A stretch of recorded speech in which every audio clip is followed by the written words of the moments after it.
Chapter 795. Sexy Chu Yifeng. Su Yingxue sighed in admiration after hearing this. Aunt, you're impressive. You've managed to protect this madman and keep it a secret for so many years. This ability was probably not inferior to her mother's. Rong Sheng's expression remained calm. Compared to senior sister, I'm not capable enough. If she could be as decisive as Long Shuli, she wouldn't have been trapped here by Chu Yifeng for the past few years.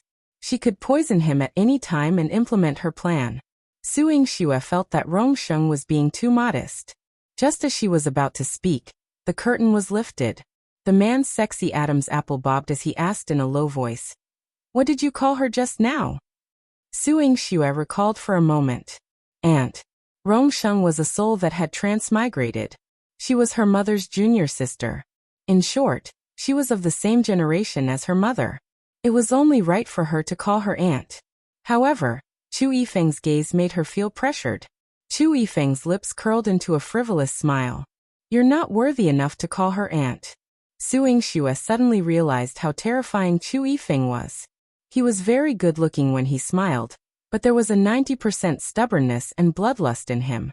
He was like a lunatic who had fallen into hell. Even someone as powerful as Rong Sheng had been trapped for several years. Thinking of Chu Yifeng's cruel methods, Su Yingxue restrained herself a little. Sister Rong Sheng, let's discuss the plan to deal with Wu Dao. Rong Sheng's expression darkened. A hand on her waist was holding her down, making it difficult for her to breathe. As she panted, she glanced at the man coldly. Chu Yifeng. Is senior sister uncomfortable because of me? Chu Yifeng lifted Rong Sheng up and easily made her sit on his lap. His eyes seemed to be asking an innocent question. His hand had already reached into Rong Sheng's clothes. Rong Sheng's face turned red, and her voice trembled. Stop. Now. Let's get down to business. Moreover, Su Yingxue was still here. Su Yingxue had already turned away when the two of them became intimate. She cursed in her heart. How could Chu Yifeng be so different from your highness? Even though they came from the same womb. Like a madman. No, he was just a lunatic. Chu Yifeng fondled Rong Sheng for a while.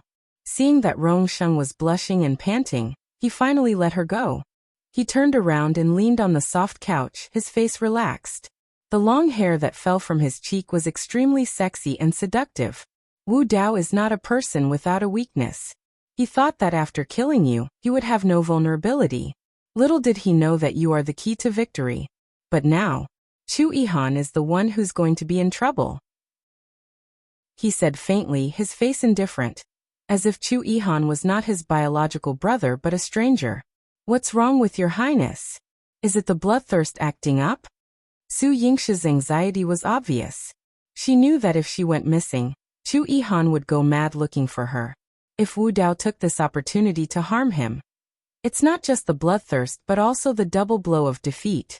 He might not survive. A shadow passed over Chu Yifeng's eyes. I need to save your highness. Su Yingxue rushed out in a hurry. Chu Yifeng sneered. Su Yingxue couldn't get out. The area was strictly guarded. A Hong kindly reminded her. Miss Su, this is Master's Silver Moon Pavilion. Without his orders, no one can leave. Chapter 796. Unable to get out of Silver Moon Pavilion. I want to save your highness. You all, Su Yingxue tried to break through. Her body had recovered, and she held the red jade soft whip, even using poison. But in the end, she was still forced back to her original position. Rong Sheng looked at her calmly, as if she had already expected this outcome, her brows furrowed. On the soft couch, Chu Yifeng was being served by female slaves. He looked at her leisurely. Don't you want to try escaping again? With your stamina, you can still go down another floor. Su Yingxue whipped at him. Chu Yifeng, I don't have time to waste with you. If anything happens to your highness, I won't let you off. So hat. Chu Yifeng didn't seem to care at all, as if he was still joking with her. Your highness is your younger brother, and he is in danger now. As his elder brother, how can you not be anxious and not save him? Are you still his brother? Su Yingxue was still so angry that she wanted to hit someone. However, her whip was held in Chu Yifeng's hand. Anyone could tell that his martial arts were abnormally strong, on par with Chu Yihan. Chu Yifeng didn't show any signs of anxiety and told her, "It's useless even if you're anxious now. You can't help him in his battle, and you can't appear in Wu Da's sight." With such a casual remark, Chu Yifeng simply dismissed Su Yingxue. "Miss Su, please come with me to rest. Master has prepared a room for you."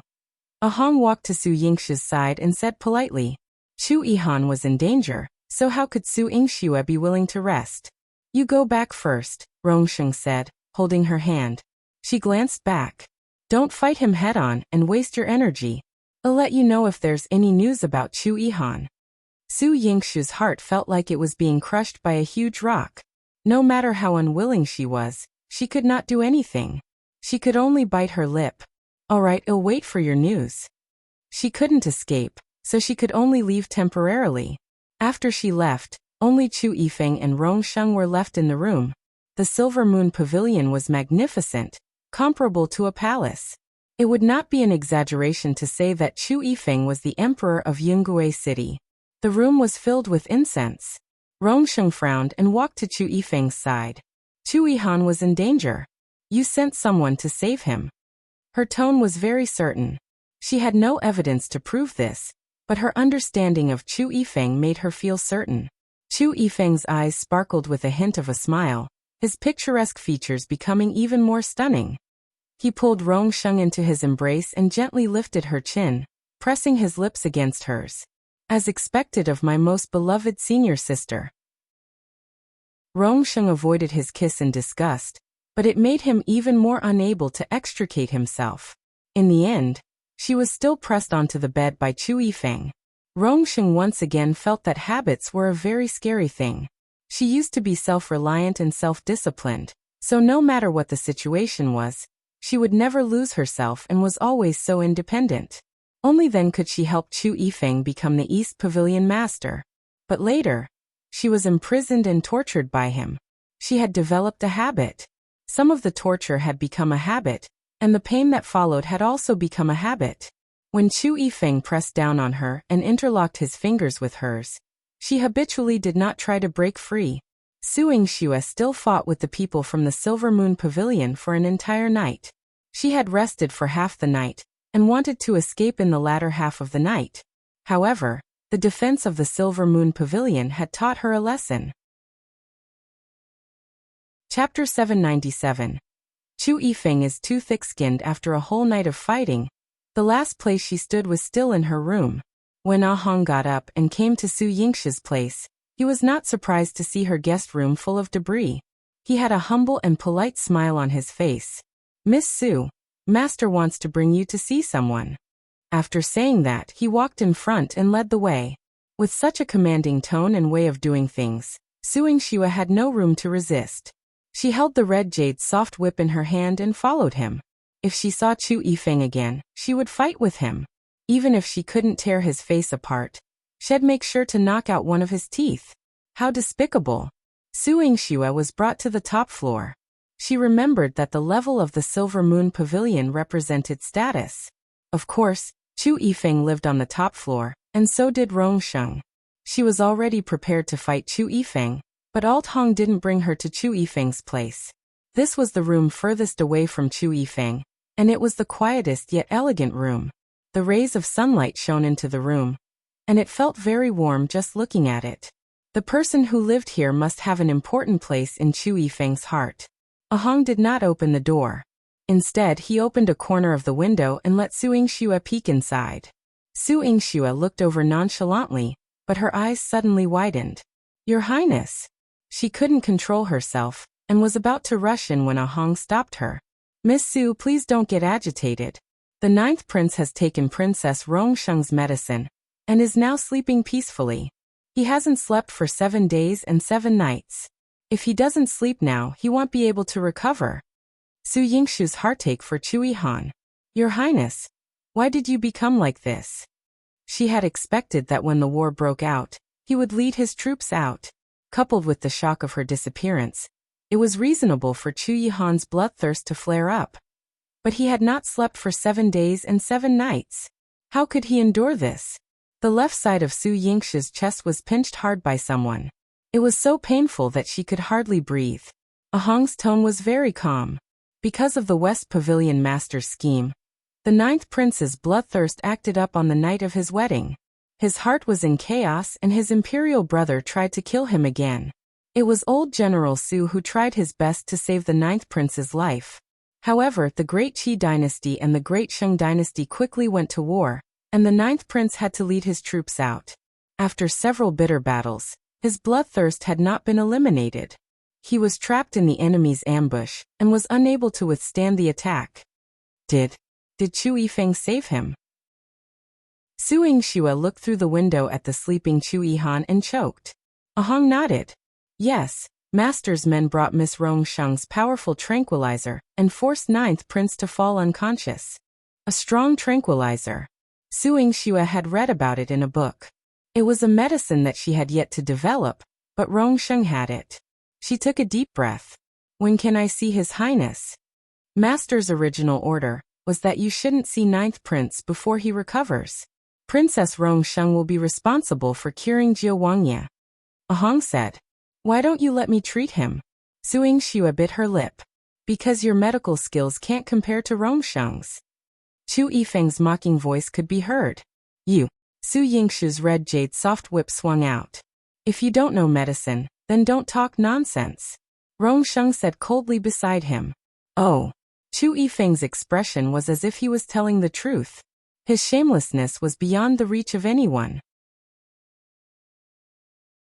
Chapter 798. She finally met Chu Yihan. Rong Sheng explained to Su Yingxue. Ninth prince's anger had attacked his heart, causing damage to various organs in his body to a certain extent. He needs an extremely quiet environment to recuperate, and cannot be subjected to any heavy stimulation. I'm worried that if you see him now, it might lead to complications. So I propose waiting for him to recover for a few days before revealing the truth to him. Do you have any objections? Rong Sheng's voice remained very cold, like that of an otherworldly fairy, but Su Yingxue could discern the concern in her tone. She nodded in agreement. Thank you, sister. Rong Sheng hummed in acknowledgement and fell silent thereafter. Though she wasn't dressed scantily, and her collar was intentionally pulled up slightly, Su Yingxue still caught a glimpse of the red marks on her body. As Chu Yifeng turned to leave, Su Yingxue silently cursed him. Bastard. Torturing Rong Sheng like this would surely lead to dire consequences. Chu Yifeng's hearing was extraordinary. Upon hearing Su Yingxue's curse, he turned around and hugged Rong Sheng's waist. Su Yingxue is cursing me. Senior sister, aren't you going to reprimand her? Rong Sheng didn't even spare him a glance and headed straight back to her room. She needed to quickly sense the fragrance inside the room. Chu Yifeng had poisoned her. If she stayed away for too long, she would perish outside.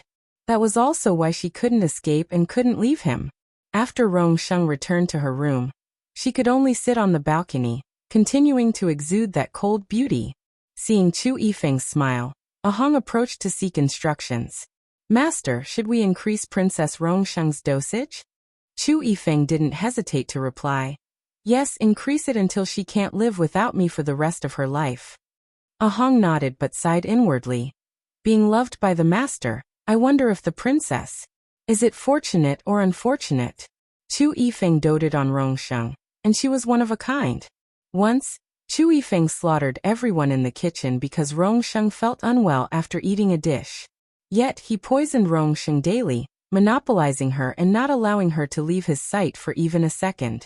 Otherwise, he would rather destroy Rong Sheng and let her die. With such intense and fervent emotions, ordinary people truly wouldn't be able to handle it. At the door of Chu Yihan's room, Su Yingxue, disguised as a servant, quietly pushed it open. She knew that Chu Yihan couldn't handle any provocations, so she wrapped herself tightly. She even put on makeup to conceal her original eyebrows and deliberately drew thick, long straight eyebrows. To prevent Chu Yihan from recognizing her, she even took a dose of St. Juan's concocted poison to alter her voice. Carrying the sumptuous dishes, she placed them on the table for Chu Yihan. Approaching the screen, she spoke softly, "Your Highness, please dine." There was no response for a long time. After waiting for a quarter of an hour, she finally heard the sound of footsteps. Su Yingxue could tell that his internal injuries were severe. His breathing wasn't as steady as usual. Each step he took felt like a weight on her heart. Her husband, Chu Yihan's divine-like handsome face was pale, devoid of blood. His stoic expression carried a sense of abstinence. However, he seemed somewhat dizzy. As he emerged from the screen, he reached out to steady himself. Su Yingxue immediately moved forward, wanting to grasp his wrist. "Your Highness, be careful. Don't touch me." Chu Yihan's movements were swift as he pushed her away. His body swayed from her rejection, and he grabbed onto the screen to steady himself. Seeing his white-knuckled grip on the screen, Su Yingxue desperately wanted to stabilize him. However, Chu Yihan's gaze turned cold as he rebuked. "Other than her, no one is allowed to approach me. Leave." Chapter 799. He forbids other women from touching him. Who is she? Why is she so domineering? Su Yingxue exclaimed, stomping her feet in frustration. "She is my wife," Chu Yifeng responded. Su Yingxue was shocked by his response. Su Yingxue widened her eyes in astonishment. She was momentarily speechless. I didn't so domineering. I promised her that, apart from her, I would never have any contact with another woman in this world," Chu Yifeng explained. Despite Chu Yihan's evident coughing and unsteady steps, he adamantly refused Su Yingxue's assistance. Gritting her teeth, Su Yingxue felt a pang of bitterness. "Do you care so much about what I say? It was just a jest." It was because Yi Zhenjin had coveted him that she had made that declaration, forbidding any woman from approaching her. But even in her absence today, he rejected even a simple act of support. Su Yingxue stealthily wiped away the tears in her eyes and approached him. She adopted a voice he had never heard before. "It was merely a jest. Why take it so seriously? Princess Rong, who attends to you, is also a woman. Doesn't she touch you? How could she not touch him when she needed to take his pulse, examine him, and administer medicine?" Chu Yihan shook his head.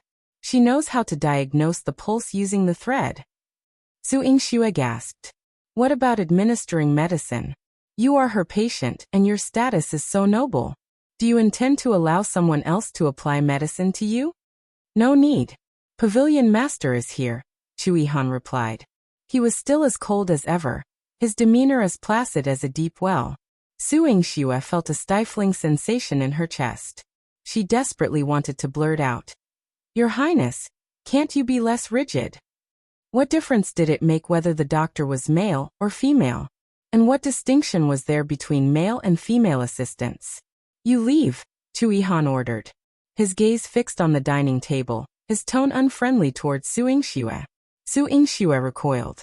She wasn't ready to depart yet. She wanted to observe Chu Yihan a little longer. "I'm here to serve your Highness meal. I'll leave after your Highness finishes dinner," she stated, attempting to approach Chu Yihan to attend to him. However, Chu Yihan's icy glare forced her to retreat. Su Yingxue's hands trembled, and she stepped back 2 paces. She had assumed that with her altered appearance and voice, Chu Yihan wouldn't recognize her, hence her lack of restraint. But Chu Yihan scrutinized her features. The sense of grievance in her eyes stirred something within him.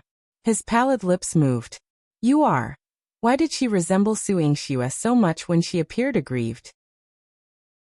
When he had visited the Silver Moon Pavilion, he had found it reduced to ashes, with only remnants of phoenix satin and traces of her blood remaining. Wu Dao openly told him during the battle that Su Yingxue was dead.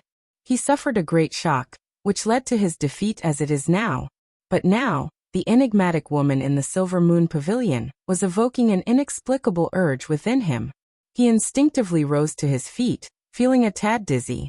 He steadied himself against the table, but Su Yingxue, seeing him on the verge of fainting, instinctively reached out to support him. "How dare you touch my brother? Have you grown tired of living?" A voice interjected, positioning a hand between Chu Yihan and Su Yingxue, causing her to tremble involuntarily. Recalling Rong Sheng's instructions, Su Yingxue hastily withdrew her hand. "Pavilion Master, spare me." She fled in haste, leaving Chu Yifeng to deal with the aftermath. Chu Yifeng watched Su Yingxue's departure, his lips curling into a cold smile. "Ha!" She ran off quite swiftly. "Who was that serving girl just now? I want to see her." Chu Yihan wanted to chase after her, but Chu Yifeng discreetly held him back. Just a female slave. My Silver Moon Pavilion has thousands of them. If you want, I'll send you a batch tonight. Chapter 800. Send him a female slave at night. Chu Yihan shot him a sharp glance. I was asking about the female slave from just now. I was referring to the female slave. The one who attends to you daily is never the same person. There's no need to be fixated. But given your current condition, you might not be able to have a female slave. Let's change your dressing first, Chu Yifeng kindly advised, patting his shoulder. Chu Yihan pushed his hand away in disgust. Although he complied by lying on the bed, allowing Chu Yifeng to change his dressing, he remained unresponsive to Chu Yifeng's attempts at conversation. When Chu Yifeng asked if the wound hurt or if there was any sensation, he dismissed it all as nonsense. Chu Yifeng shook his head. You're still as uninteresting as ever. Even Rong, who was usually reserved, could be forced to cry, but Chu Yihan remained impassive as if nothing could penetrate his demeanor. His bad taste was triggered. When he deliberately pressed on Chu Yihan's wound, Chu Yihan's cold and bloodthirsty voice was heard. I don't mind challenging you. With your current condition, how do you plan to challenge me? Chu Yifeng sneered mercilessly. Chu Yihan's hand was already clenched around the Qingfeng sword. Chu Yifeng raised his hands in surrender. Fine, you win. I haven't even considered taking your life yet. Take care of yourself. A Hong, listening from outside, clicked his tongue in a sigh. Those familiar with you might mistake you for brothers, while those unaware would assume you're mortal enemies. Even applying the medicine, he could sense the eager sword energy of Chu Yihan's Qingfeng sword. Once dressed, Chu Yihan's lingering doubts sprouted like a seed. I want that female slave. After washing his hands, Chu Yifeng wore a teasing smile. You've just lost your new wife, and you're already in a hurry? Aren't you afraid of your deceased princess consort finding out and feeling heartbroken? Su Yingxue, eavesdropping outside, wished she could tear Chu Yifeng apart. This despicable person always twisted Chu Yihan's intentions. Chu Yihan was so upright. How could he be in such a rush? Seemingly accustomed to Chu Yifeng's perverse amusement, Chu Yihan regarded him with even more disdain. After the disdain came a simple, direct assertion. I want that female slave. By the time he repeated it for the third time, Chu Yifeng had to confront the sword energy of the Qingfeng sword. Chu Yifeng had intended to say more, but he was momentarily blinded by the brilliance of the Qingfeng sword. He shrugged as if conceding. All right, you can have her. I wouldn't be so stingy with you. Just take care of yourself. Rong won't be available to save you tonight. Humph. Chu Yihan's cold mockery spared no mercy. Chu Yifeng shook his head. As he walked out of Chu Yihan's room, he sighed in resignation. As the pavilion master, I've never been able to handle this younger brother of mine. If he wants a female slave, how could I refuse? With a seductive stride, he returned to his quarters. Su Yingxue threw punches at him from behind. Scoundrel. Lunatic. Deliberately tarnishing Your Highness' name. It was obvious that Your Highness wanted her. Certainly not any other female slave. Humph. Su Yingxue thought, venting her frustration, then remembered Chu Yifeng's words. He had promised Chu Yihan the female slave. Did this mean she would have to? No. Rong had said that Chu Yihan couldn't see her yet, or else he wouldn't be able to bear it. When Ah Hong found Su Yingxue, he said, the pavilion master ordered that a female slave must be sent to the 9th prince's room tonight. Miss Su, are you going? Or should I send someone else? Of course I can't go. Su Yingxue gritted her teeth in frustration. If she could see Chu Yihan, would she need to dress up like this? But to let someone else go, Su Yingxue's heart ached a little. Chapter 801. He's jealous of anything. When Su Yingxue asked Rong about it, Rong immediately decided and said, send another female slave to the 9th prince's room. At the same time, she gripped Su Yingxue's hand firmly. No matter what, you can't reveal your true identity to him in the next few days. Otherwise, the treatment plan I gave him will be wasted. Su Yingxue's heart sank. She wasn't jealous that another female slave was going to Chu Yihan's room instead of her. It wasn't because of jealousy. She simply couldn't bear the thought of anyone else having this opportunity with Chu Yihan. But her unease was calmed by Rong Sheng's reassuring presence. Rong Sheng agreed and took her to a spot where they could observe Chu Yihan's door. They could catch a glimpse of him when he opened it. Perhaps Chu Yihan wouldn't step out, but at least Su Yingxue could see him for a moment. Gratefully, Su Yingxue looked at Rong Sheng. "Thank you, sister." Rong Sheng nodded, feeling somewhat strange. Long Shuli was her senior, and although she had transmigrated into the body of Princess Bailing, who was in her 20s, Su Yingxue should technically be her junior. Yet she kept calling her sister. Su Yingxue also sensed her discomfort and whispered softly in her ear, "It's just a form of address, don't worry too much about it. In my heart, you're as formidable as my own mother." Rong Sheng objectively responded, "There's still a big gap between me and senior sister. But as for the title, it's really not worth worrying about." Whether she called her aunt or sister, she would protect Su Yingxue like her own daughter. Outside the screen, Chu Yifeng lounged on the soft couch, attended to by a fragrant woman. Despite the luxury, his brow was furrowed in thought. Ahong, who had been with him for years, knew that his master's moods were often tied to Rong Sheng. His current discontent likely stemmed from Rong Sheng's closeness to Su Yingxue. Their master got jealous over anything involving Princess Rong Sheng. No matter male or female, none were rejected. But Rong Sheng's naturally aloof demeanor meant she didn't get close to anyone, except for Su Yingxue, who was an exception. So Chu Yifeng's desperate jealousy made sense to Ahong. "Master, should we pick a beautiful slave to send to the 9th princes tonight?" Alt Hong suggested.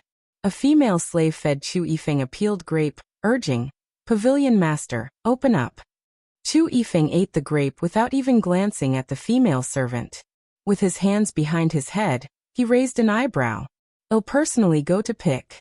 When it came to choosing women for his brother, his taste wouldn't falter. In the evening, Rong Sheng brought Su Yingxue to sit opposite Chu Yihan's room, where they could observe the situation at Chu Yihan's door through a small gap. The mere thought of a female slave appearing in Chu Yihan's room made Su Yingxue want to kill Chu Yifeng. It was all his fault. If he chose a pretty girl, she would have a grudge with Chu Yifeng. Chu Yifeng didn't care at all. He even personally escorted the female slavito Chu Yihan's door. When Chu Yihan opened the door and saw Chu Yifeng, he furrowed his brows slightly. His gaze fell on the female slave behind Chu Yifeng, who was dressed in a peach-pink fairy dress and had her face covered with a veil, making it hard to see clearly. Chu Yihan had no choice but to open the door and let them both in. As soon as Chu Yifeng entered, he teased the female slave by tugging at a strand of her hair and chuckled softly. "The pavilion master's brother specifically requested you. Go and serve him." Chapter 802. Chu Yihan was so angry that he vomited blood. He deliberately maneuvered behind the female servant and nonchalantly kicked the slightly ajar door open. Outside, as long as Rong Sheng and Su Yingxue's eyes were functional, they could witness the female servant cozying up to Chu Yihan, lifting the medicine bowl and offering it to his lips. Su Yingxue's fists clenched tightly as she uttered each syllable with biting intensity. "Chu Yifeng. This scoundrel." It was one thing for him to purposefully send a woman to Chu Yihan, but to allow them to get so intimate. She didn't want Chu Yihan to drink that medicine, but for the sake of his health. If she were there, she would have to convince Chu Yihan to take it. Both Rong Sheng and Su Yingxue observed clearly that Chu Yihan didn't immediately drink the medicine. Lip-reading, Chu Yihan said, "Remove the veil." The female servant appeared troubled. Her gaze shifted to Chu Yifeng. Chu Yihan lifted a lock of hair with his index finger and caressed it gently. "He looks sexy and seductive. They're all women. The ones I choose for you won't be lacking in beauty. Why do you need to pry into her identity? Not only does this medicine heal, but it also offers one a night of forgetfulness, so you don't have to be so reserved." On the other side, Su Yingxue exploded in rage. She kicked the table hard. "Chu Yifeng is insane. He dares to give your highness this medicine. Isn't he going to take his life?" Chu Yihan had yet to recover from his serious injuries, yet he was still asking him to forget about it. Chu Yifeng, you are a lunatic. Su Yingxue silently cursed him.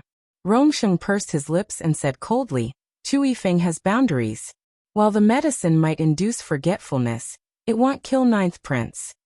But it had to be acknowledged, this was Chu Yifeng's depravity. Truly despicable. Chu Yihan remained unmoved, his eyes chillingly void. Remove the veil. His aura exuded an irresistible imperial dominance, causing the female servants to tremble in fear. Even the medicine bowl in her hands began to shake. The tearful look in her eyes bore a striking resemblance to Su Yingxue. Chu Yihan's heart raced uncontrollably. Chu Yifeng rested his chin on one hand, and looked like he was waiting for a good show. Chu Yihan took a deep breath and said in a cold voice, if I have to do it myself, do you know what will happen to you if you're not the person I want?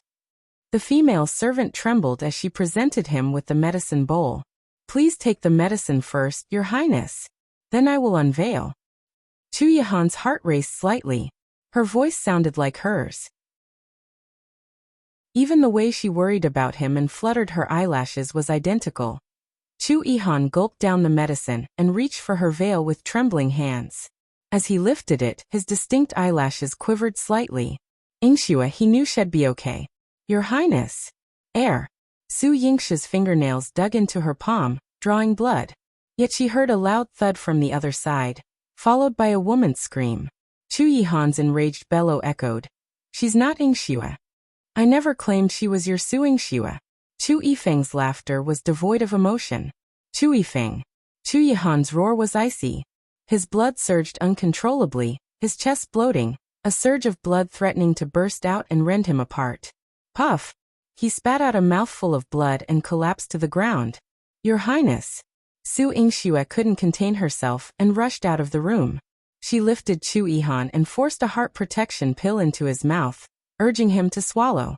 Her tears fell, trembling. Your Highness, you'll be fine. Chapter 803. He's a devil. Su Yingxue would save him. He would be fine. If you don't give him the medicine, he might wake up faster. Chu Yifeng scoffed. Chu Yifeng, do you even deserve to be called his brother? You're not his family. You're clearly someone who wants to harm him. Su Yingxue shouted at Chu Yifeng, her red jade soft whip no longer restrained. Rong approached Chu Yihan. She wrapped a handkerchief around his wrist to take his pulse and check his condition. His expression eased. Don't worry. He's vomited out the blood clot in his chest. With the medicine, he'll recover faster. Su Yingxue couldn't believe it. When she took Chu Yihan's pulse, she found Rong words to be true. She turned to Chu Yifeng, puzzled. Did you purposely treat Your Highness like this just to make him vomit out the blood clot? Heh. Chu Yifeng sneered before leaving. Su Yingxue helped Chu Yihan back to bed. His pale face tugged at her heartstrings. She lay beside him, reluctant to let go of his hand. Rong suggested. You're good at acupuncture. If you give him acupuncture now, he'll recover faster. Su Yingxue nodded and retrieved her set of silver needles from the Medicine King Valley. After applying the needles to Chu Yihan, she heard his breathing become much more even. After they finished, Rong escorted her back to his room. Along the way, she took the initiative to speak. Chu Yifeng is cruel and vile, but he would never harm his brother.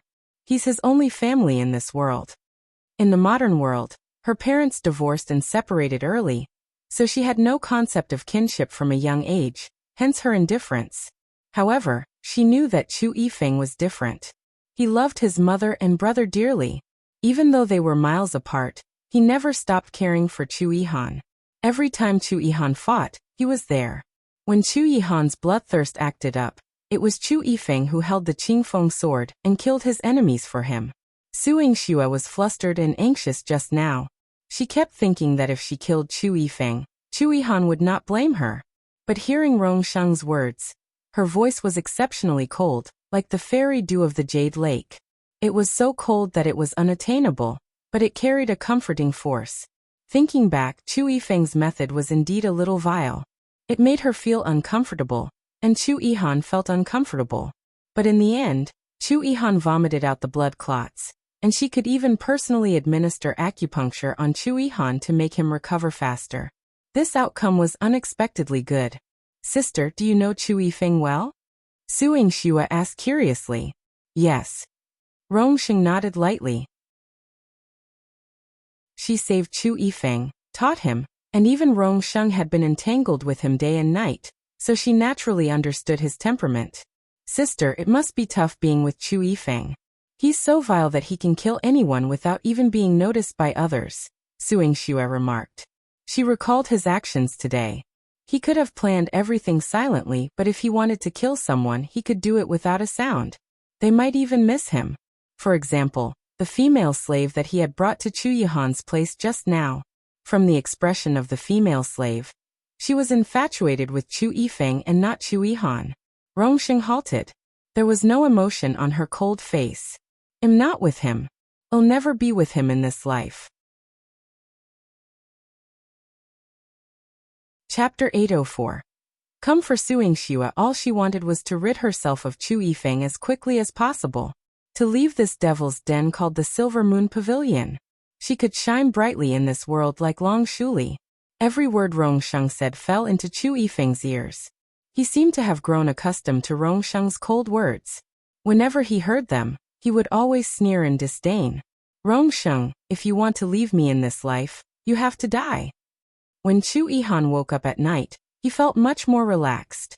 His chest was no longer aching, and his blocked meridians were much more relaxed. Other than having severe internal injuries and needing time to recuperate, he knew that his life was no longer in danger. There was steaming medicine on the table. He picked it up and drank it. He opened the door, and told the person guarding the door that he wanted to see Chu Yifeng.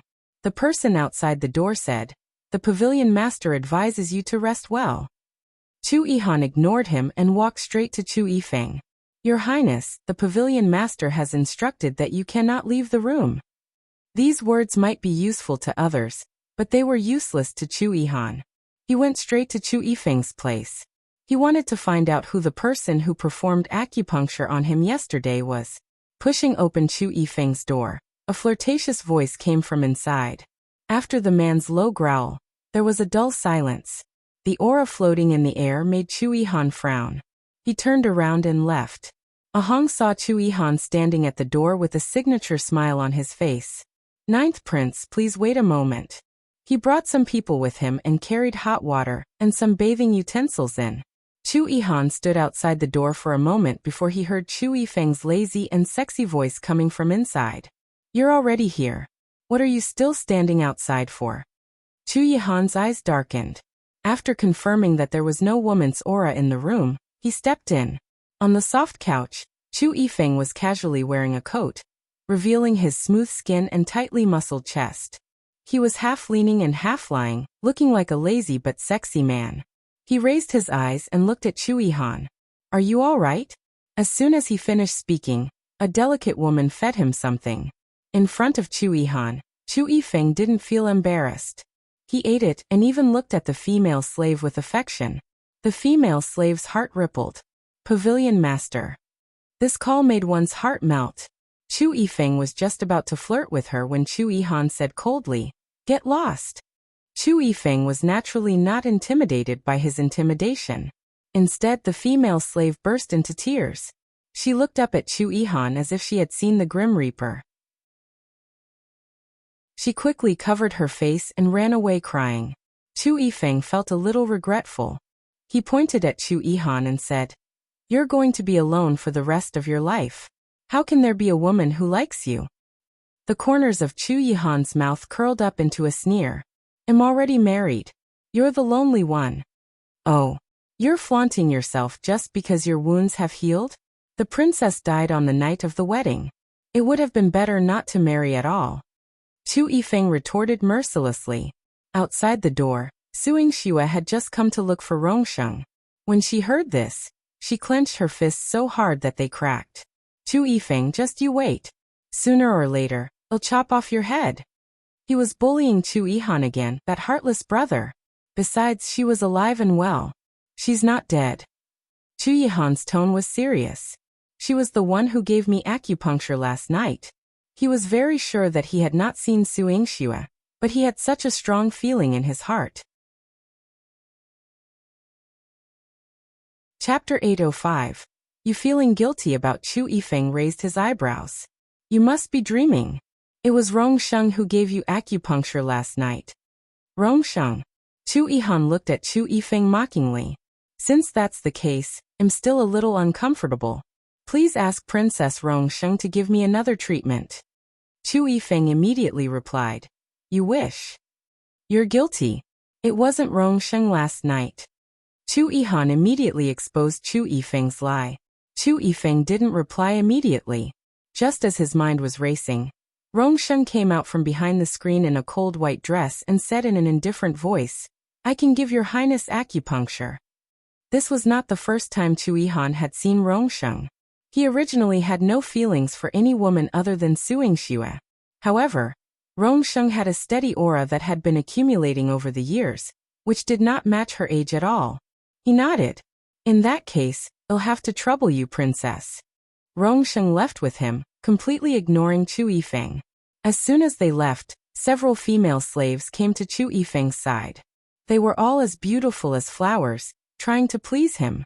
Chu Yifeng was getting more and more frustrated. He pushed all the women on top of him away, his entire body emitting a violent aura. Get lost. Seeing this, Ahong hurriedly took the female slaves away.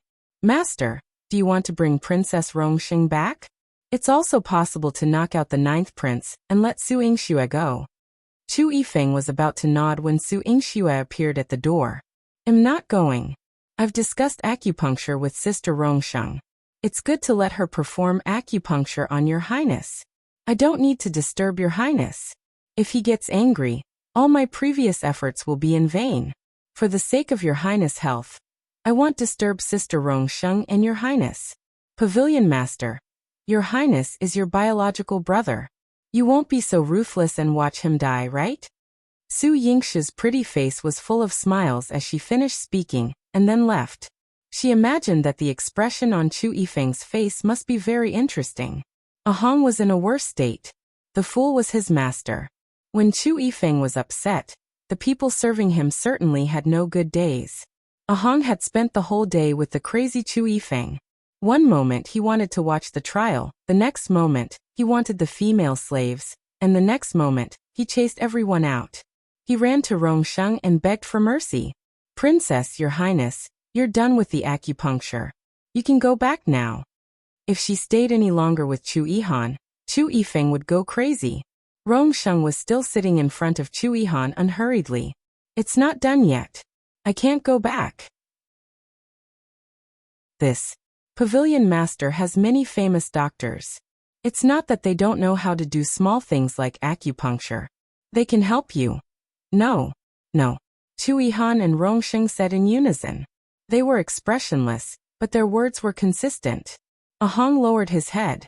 These two masters were not to be trifled with. He should continue to suffer. Once Ahong left, Rong Sheng put away the needle in her hand. She was cold and indifferent to everyone. Chu Yihan wouldn't have invited Rong Sheng if he didn't have doubts. Is the person who gave me the acupuncture okay? Chu Yihan's eyes softened at the mention of her. She's fine. Rong Sheng replied lightly. The two of them only said one sentence before Rong Sheng left. She did not return to Chu Yifeng's place but went to the back mountain. Other than purgatory, the other side was a beautiful scenery. The sun slowly set, and the water met the sky in a line. The sparkling waves rippled beautifully on the water. Chapter 806. Crazy Monopolization. Rong Sheng had just arrived when a pair of iron-like hands shackled her from behind. They forcefully pulled her into an embrace, pressing her down tightly, as if trying to melt her into their body. Rong Sheng was used to his rough treatment.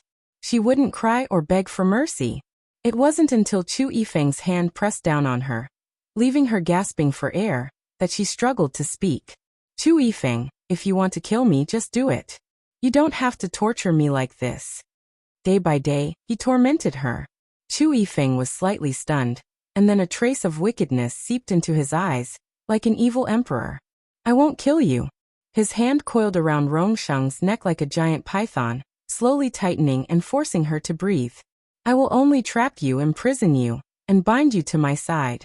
Even in death, your ashes will sleep in my arms. Chu Yifeng. There was a hint of madness in Rong Sheng's eyes. She struggled to break free from his grip. Why? Why are you doing this to me? They were supposed to be the closest of people.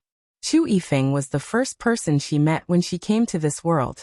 Back then, his innocent gaze had touched the bottom of her heart. But later, he had become a demon, intent on driving her mad. Wiry. A cold smile appeared on Chu Yifeng's lips. Senior sister, you are like a fairy who accidentally fell into the mortal world. What I enjoy is turning a fairy into an ordinary person, into a crazy woman. Just like him, driven mad by love. He wanted to possess her completely. As long as she didn't care about him, he would torment her mercilessly. Bit by bit, he crushed her aloof and otherworldly aura. Rong Sheng stopped struggling. She didn't have the strength to fight Chu Yifeng. She was used to being brought back by him, sinking and suffering. She spent her nights in purgatory. At night, the silver moon hung high, illuminating the earth as white as a sheet. Yingxue wore a veil and carried a needle kit to Chu Yihan's room. That night, she had been informed by Rong Sheng's men that Chu Yihan wouldn't wake up after taking the medicine. She could pretend to be Rong Sheng and apply acupuncture to Chu Yihan. She quietly entered Chu Yihan's room and approached his bedside. The man's handsome face looked even more striking under the moonlight. Yingxue affectionately caressed his face. Her hand felt the warmth. Your Highness. That day, she had been controlled by Wu Dao, and her blood was drained. She wondered how upset Chu Yihan had been when he found out. He must have been deeply affected, which was why he was like this. Yingxue spread out the silver needles and undid Chu Yihan's clothes. The needles fell gently, afraid of disturbing him. She didn't notice that Chu Yihan's fingers moved under the moonlight. He wasn't asleep. When she came in, he was already awake. He just wasn't sure if it was her. When she caressed his face just now, he was still dazed. When the words "Your Highness" came from her mouth, he no longer doubted. Other than her, no one else in the world could call him that. After Yingxue finished the acupuncture, Chu Yihan was still lying there motionless. Yingxue leaned over him, her eyes filled with longing. Your Highness, you've always been the most cooperative. She had encountered all kinds of disobedient patients, but Chu Yihan was the only one who obeyed her unconditionally. She stood up to leave, but her hand was suddenly pulled back, and she crashed into Chu Yihan's arms. The man's voice was low and hoarse. How can I not cooperate with the princess consort? He would listen to whatever she said. Your Highness. Yingxue jumped up in panic. In her haste, her veil fell off, revealing her face. Chapter 807.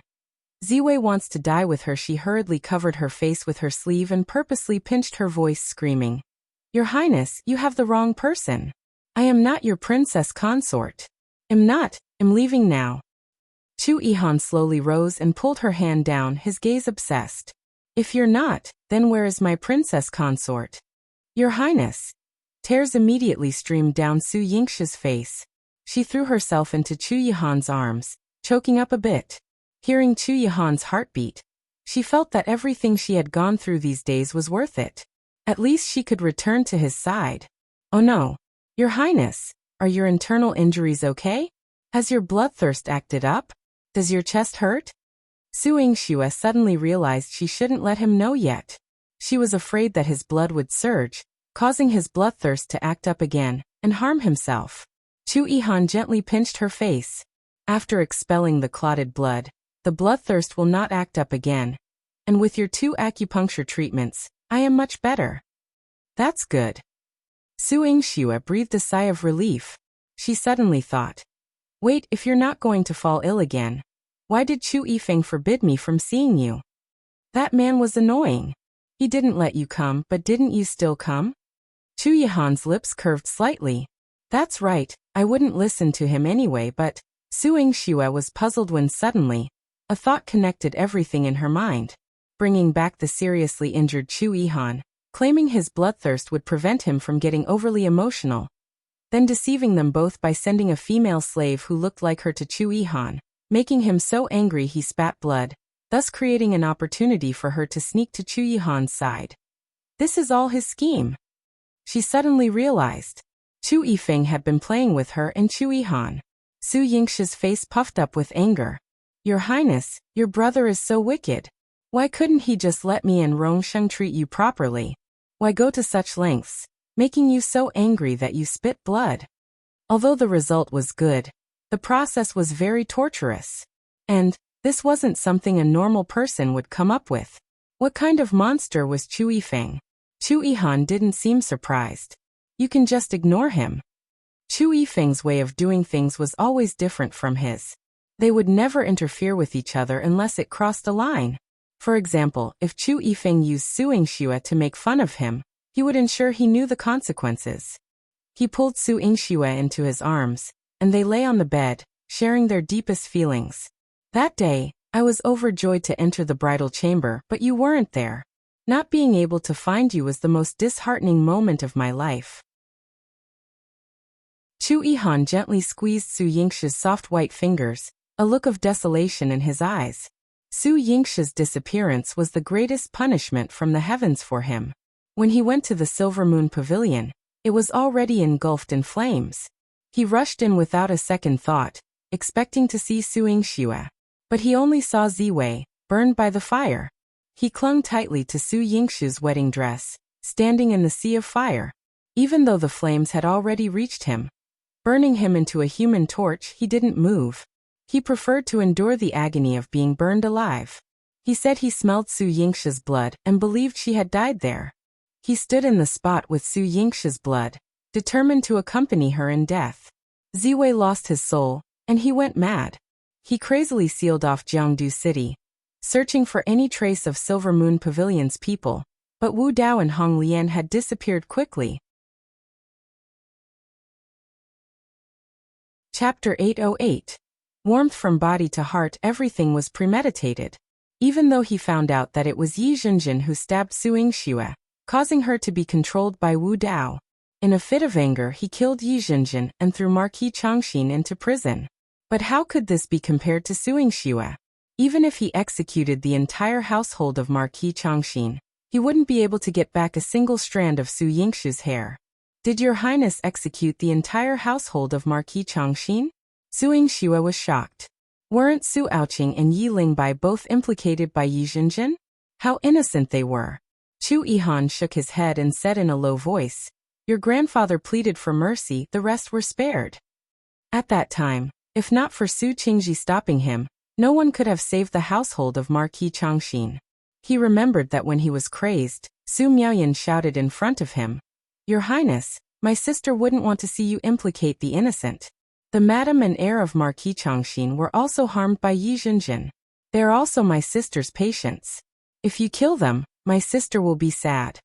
At that moment, thinking of your sadness, I couldn't do it. Chu Yihan's face was buried deep in Su Yingxue's embrace. He inhaled the unique fragrance on her body, and his heart finally calmed down a little. Su Yingxue hugged him tightly.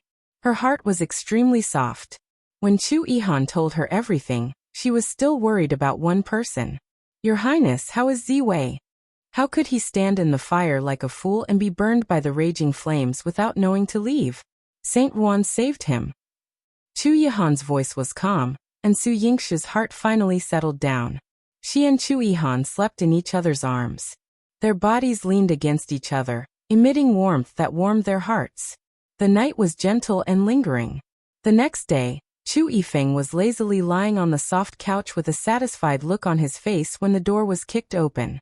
Chu Yifeng thought it was his younger brother coming to settle the score. After all, no one would dare to kick down the door of the Silver Moon Pavilion master other than Chu Yihan. Rong Sheng was not such an uncultured person. However, when he saw Su Yingxue, she swung her whip at him. He immediately sat up and dodged. The pillow and armrest beside him were all shattered. His soft couch, which was worth tens of thousands of taels, was destroyed just like that. Chu Yifeng frowned. Su Yingxue, are you tired of living? Boom. What followed was a whistling sword energy. If Chu Yifeng hadn't been so skilled in martial arts and dodged quickly, he would have been smashed into pieces by the Qingfeng sword, just like his soft couch. Forget about Su Yingxue. This sword was swung by his younger brother. Chu Yifeng didn't even have the right to say that he was tired of living. He pushed away the female servant beside him and smacked his lips. If the two of you want to die together, I don't mind fulfilling your wish. Su Yingxue snorted lightly. Go ahead and send me to hell then.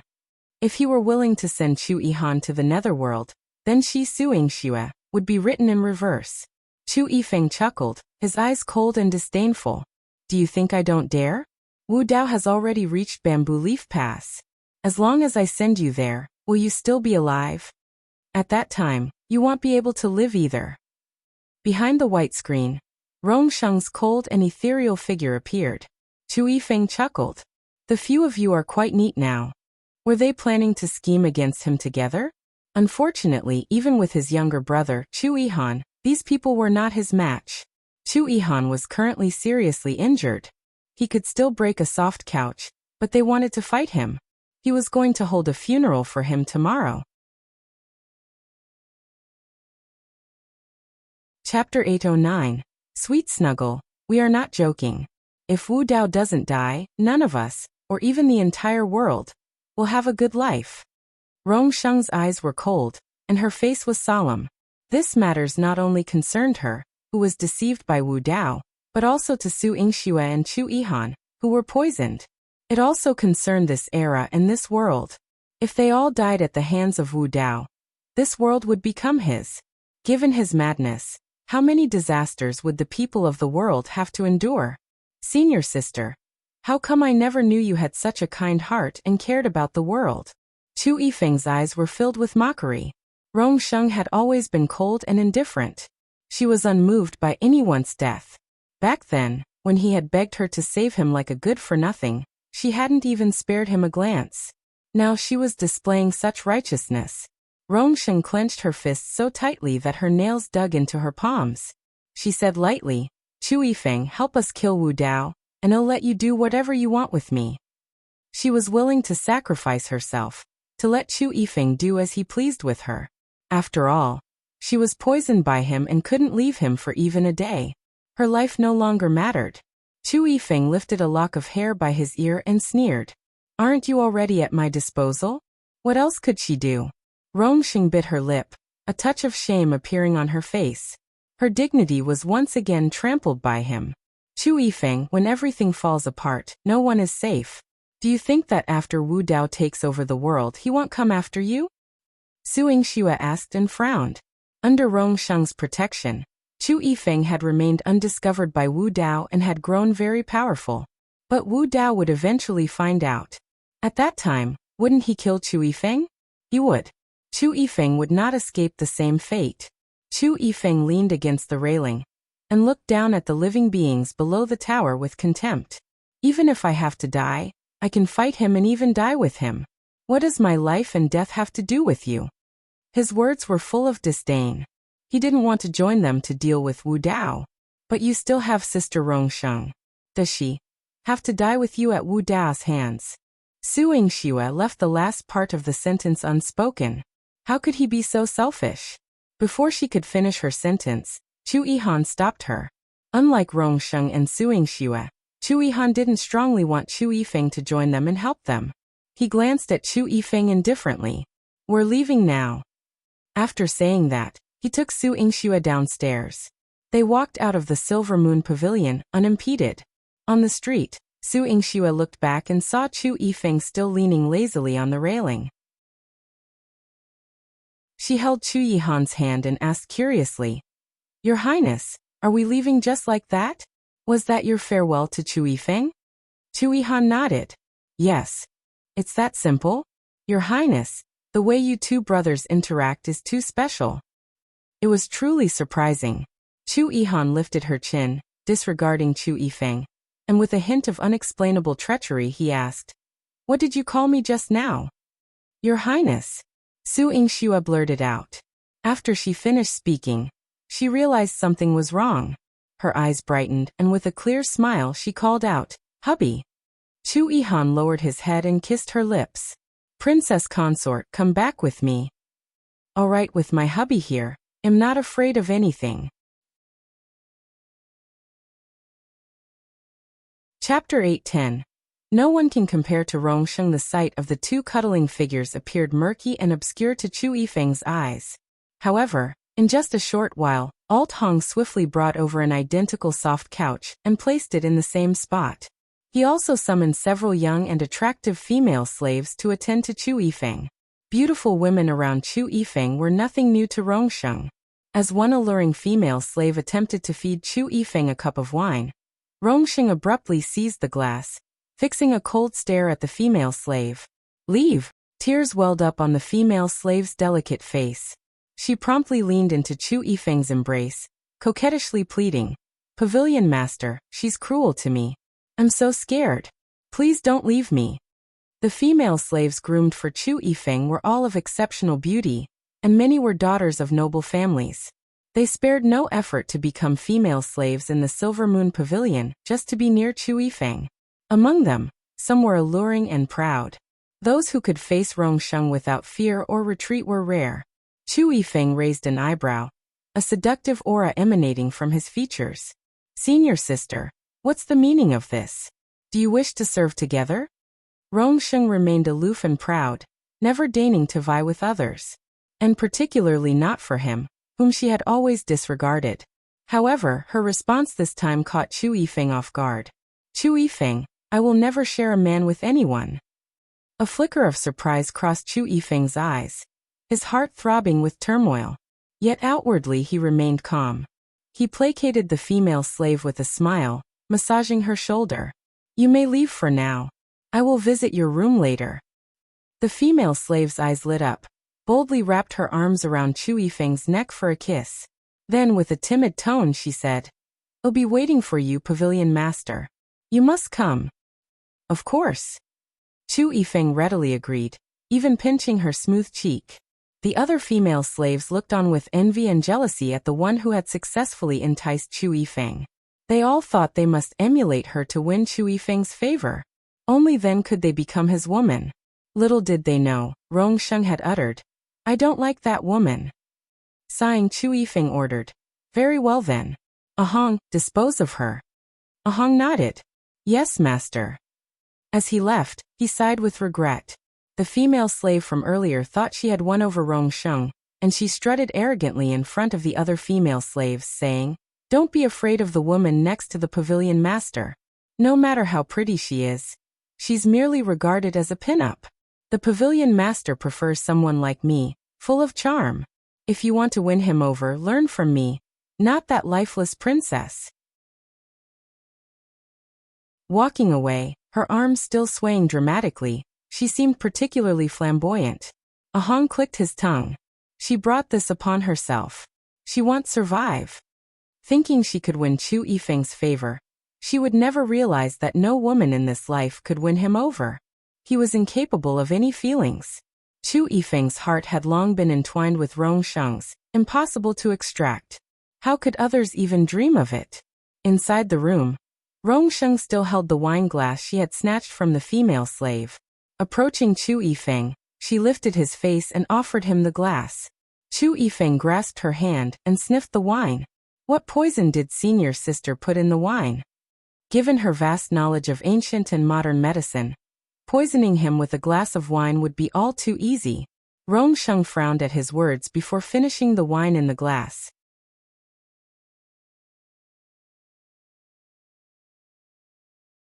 She is a heartless person. She drank too quickly, choking in her throat, and suddenly she began to cough violently.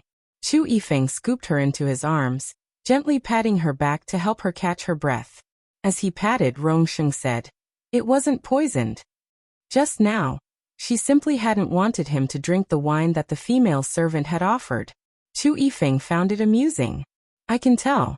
Even if there were poison, you would still feed it to me rather than drink it yourself." Though Rong Sheng was cool and detached, she always valued her life greatly. No matter how he tormented her, she never considered ending her own life. Once she had told him, "Chu Yifeng, You only live once, and life is not to be wasted or squandered.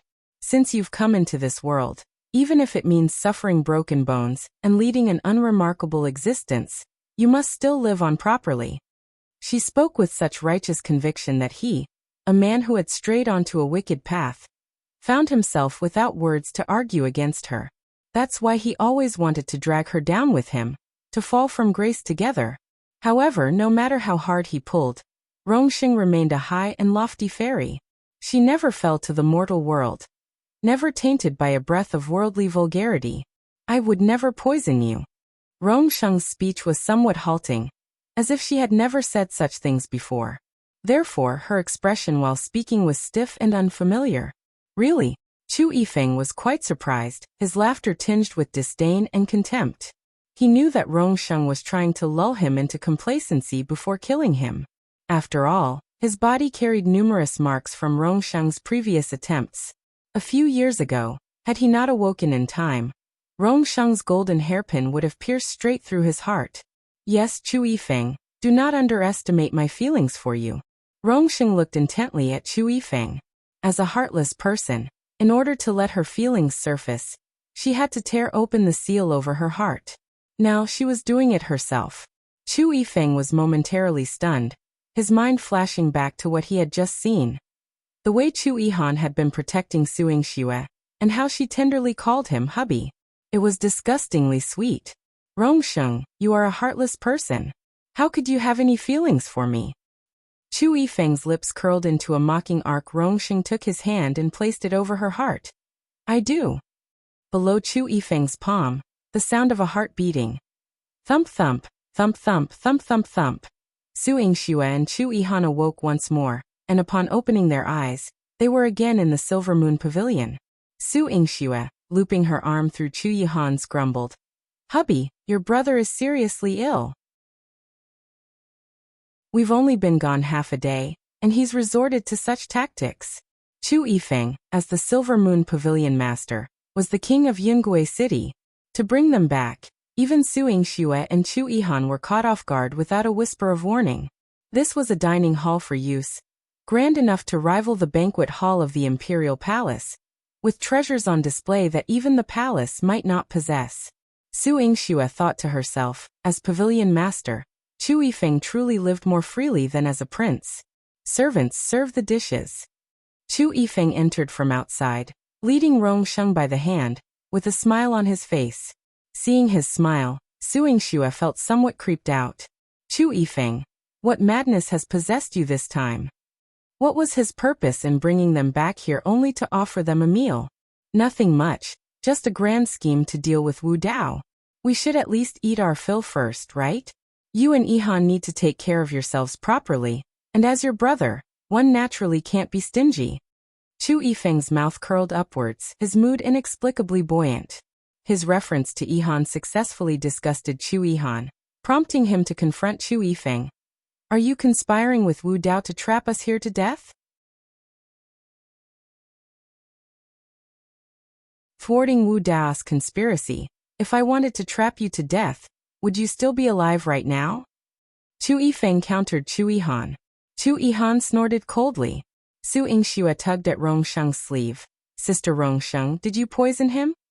Otherwise, how could Chu Yifeng's attitude have made such a sudden 360-degree turn? Rong Sheng shook her head. He will help us kill Wu Dao. If no poison was involved, then how did Chu Yifeng's madness get cured? Yingxue looked at Chu Yihan, who appeared unconcerned, and even pushed a bowl of ginseng bird's nest in front of her, telling her to replenish her strength properly. Seeing that Chu Yihan had accepted the situation, Yingxue didn't make a fuss and started eating. However, she noticed some changes seemed to have occurred between Rong Sheng and Chu Yifeng. Chu Yifeng was more enthusiastic towards Rong Sheng, constantly serving her food until she said she couldn't eat anymore, and even then, Chu Yifeng was still thinking about what dessert to prepare for her after dinner. As Chu Yifeng became happier, he ate more, and Rong Sheng occasionally served him a few morsels of food. Then Chu Yifeng would behave like someone stricken with madness. After they finished eating, the night was dark and windy. When everyone had settled down to rest, Chu Yifeng led them to the underground information chamber. This was an underground castle with rigorously designed mechanisms on all sides. Once the stone wall dropped, it became cut off from the outside world. Apart from Chu Yifeng, who could operate the mechanisms, no one else could leave. Chu Yifeng allowed them to see it openly, because each mechanism could only be activated with his blood.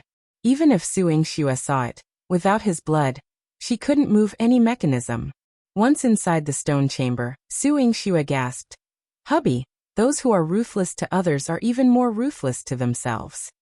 To open the secret chamber just once required blood, which ensured high secrecy, but the cost to oneself was considerable.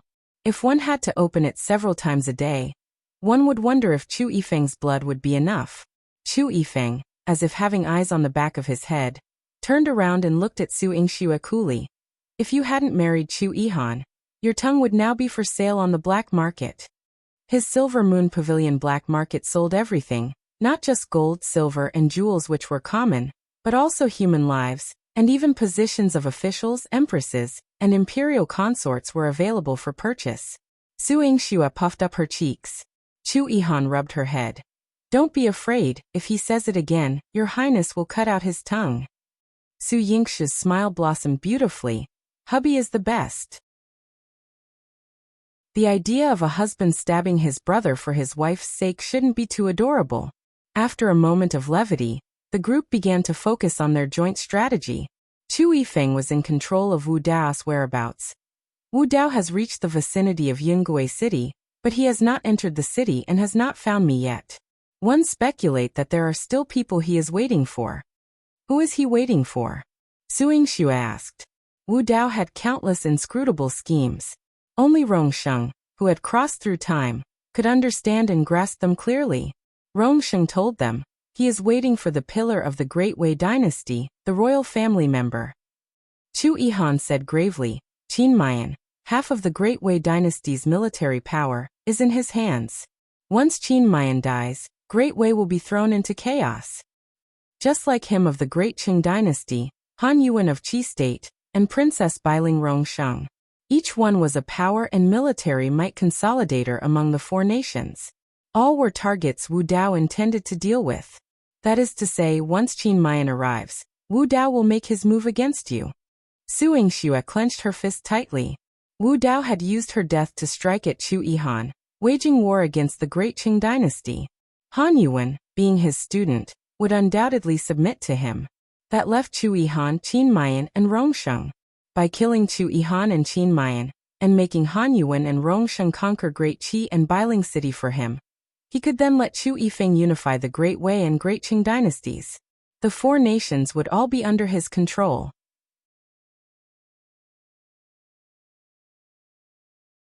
Ghost Market. Such a plan was almost flawless. But everything had changed because of Su Yingxue.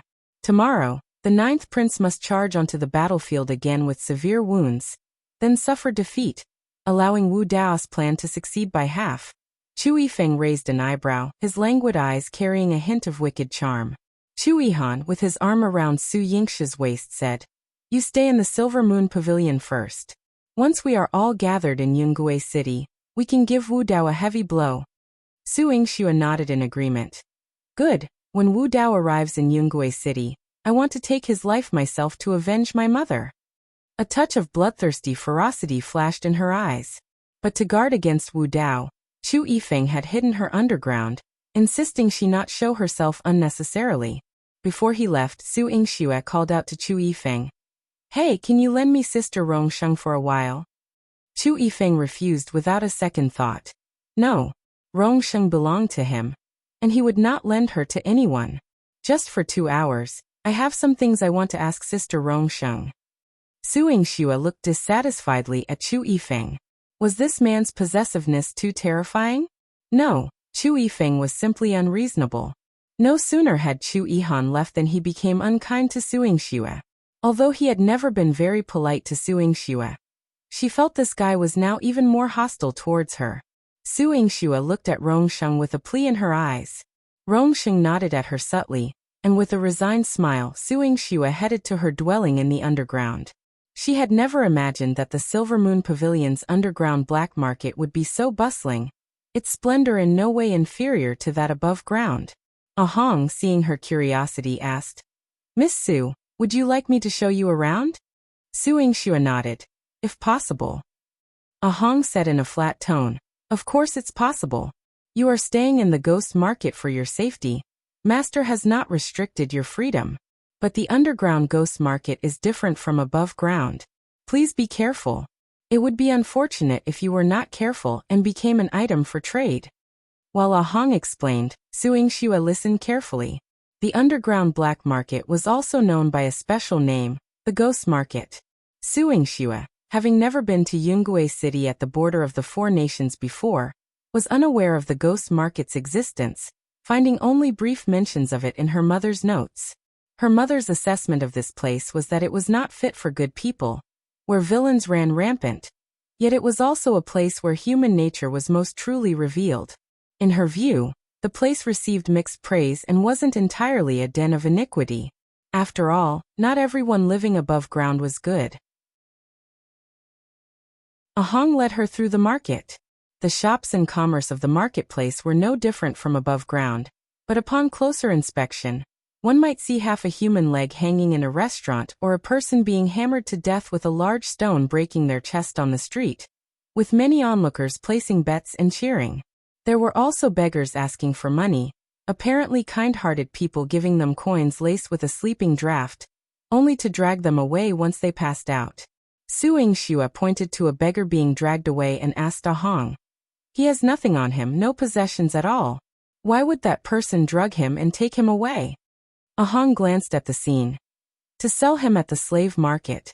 In the ghost market, slaves are bought and sold completely, inside and out, belonging to their masters. The master may demand their life, and they cannot die, or their heart, and they cannot give their liver. That beggar must have just escaped from somewhere, thinking he had freed himself from fate, but in reality, once he wakes up, he will be a branded slave." Accompanying little ginseng, Su Yingxue smacked her lips. This encounter is somewhat pitiable, but had he not attempted to steal the money pouch because he saw that the person had wealth, he would not have met this catastrophe.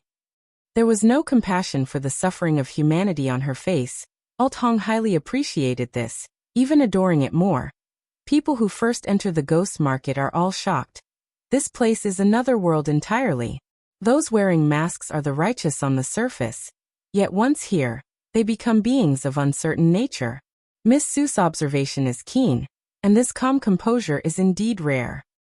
If it had been earlier, Su Yingxue would certainly have wanted to stand up for justice and smash this so-called ghost market. However, now she did not think that way. Every place exists for a reason, inevitably with its own purpose. Even if this is the underworld market, I surmise it has its own set of laws. Hong smiled slightly. Indeed, the law of the ghost market is to survive based on one's own abilities. No one will save you, nor will anyone pity you. Su Yingxue uttered an "oh" and was not surprised. She could imagine that those hiding here were all extremely vicious people. But to be able to live here and keep surviving was not something everyone could achieve. After wandering around for half an hour, and having strolled down one street, when Hong asked her if she wanted to continue to the next one, she said there was no need. She wanted to go back and rest. On her way back, she passed by a medical clinic, complete with a medicine hall and doctors, which suddenly made her miss her own clinic. Although trapped here, the idea of expanding Tongcheng Medical Center all over the world still persisted in her heart. Having left the great Qing dynasty for so long, I wonder how Xiao Ye's preparations are coming along.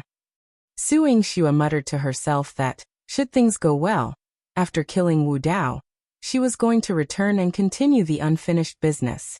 She lived in the most prominent Zuijing building in the ghost market, a place where the people of the market dared not approach. Hong had told her when he brought her here that only the great slave master of the market, like her, was qualified to live here. However, Zuijing building was divided into east and west sides. She lived on the east side, and the slave master lived on the west, so they would not disturb each other. Su Yingxue nodded and told Hong that he could leave. She wanted to rest. After Hong left, Su Yingxue entered Medicine King Valley. While brewing and adjusting her own medicine, She also needed to accompany little ginseng, who had exhausted its whiskers. Little ginseng looked much older, and its ginseng roots had gained a couple more wrinkles. Upon seeing Su Yingxue, it let out a child's whiny voice. Humph! Faithless wretch! To save you, I've again expended 1,000 years of spiritual power. And only now do you think to visit me? Heartless and ungrateful. Up to no good. Su Yingxue listened quietly as it ranted, gently stroking its spiritual body with her hand. All right, it's my fault, my bad. You need to recover quickly, okay? Like a deflated child, little ginseng bombarded Su Yingxue with a tirade and, when it became too tired to continue, stopped, its adorable voice taking on a slightly husky tone. Hey, why are you being so obedient? Usually she would banter back, but now that she was the only target of its scolding, it made her, oh no, made the ginseng find it boring. Su Yingxue lifted its spiritual body, revealing an intriguing smile. That's because you haven't recovered yet. Once you're better, I'll continue to pull your whiskers, okay? Damn. You're so brutal. You'll never get married like this.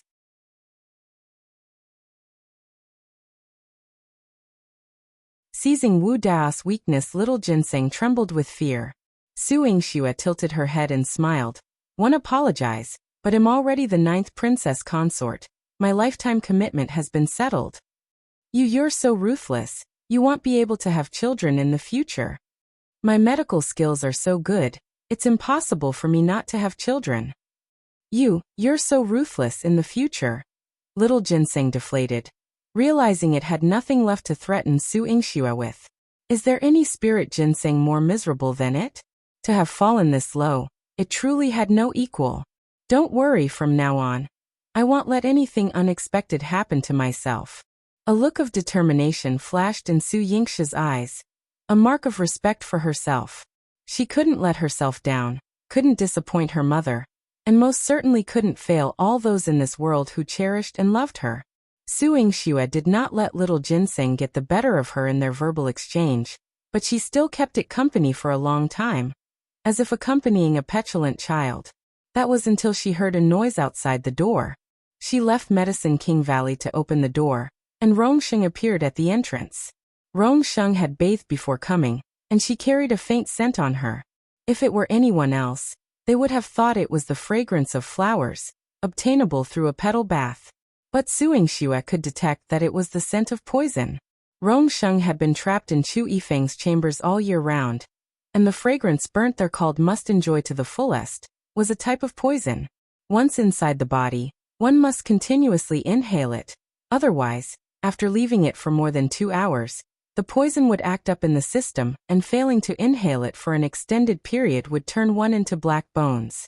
This was the poison Chu Yifeng had administered to Rong. Su Yingxue furrowed her brow and asked Rong, Sister Rong, your medical skills are on par with my mother's.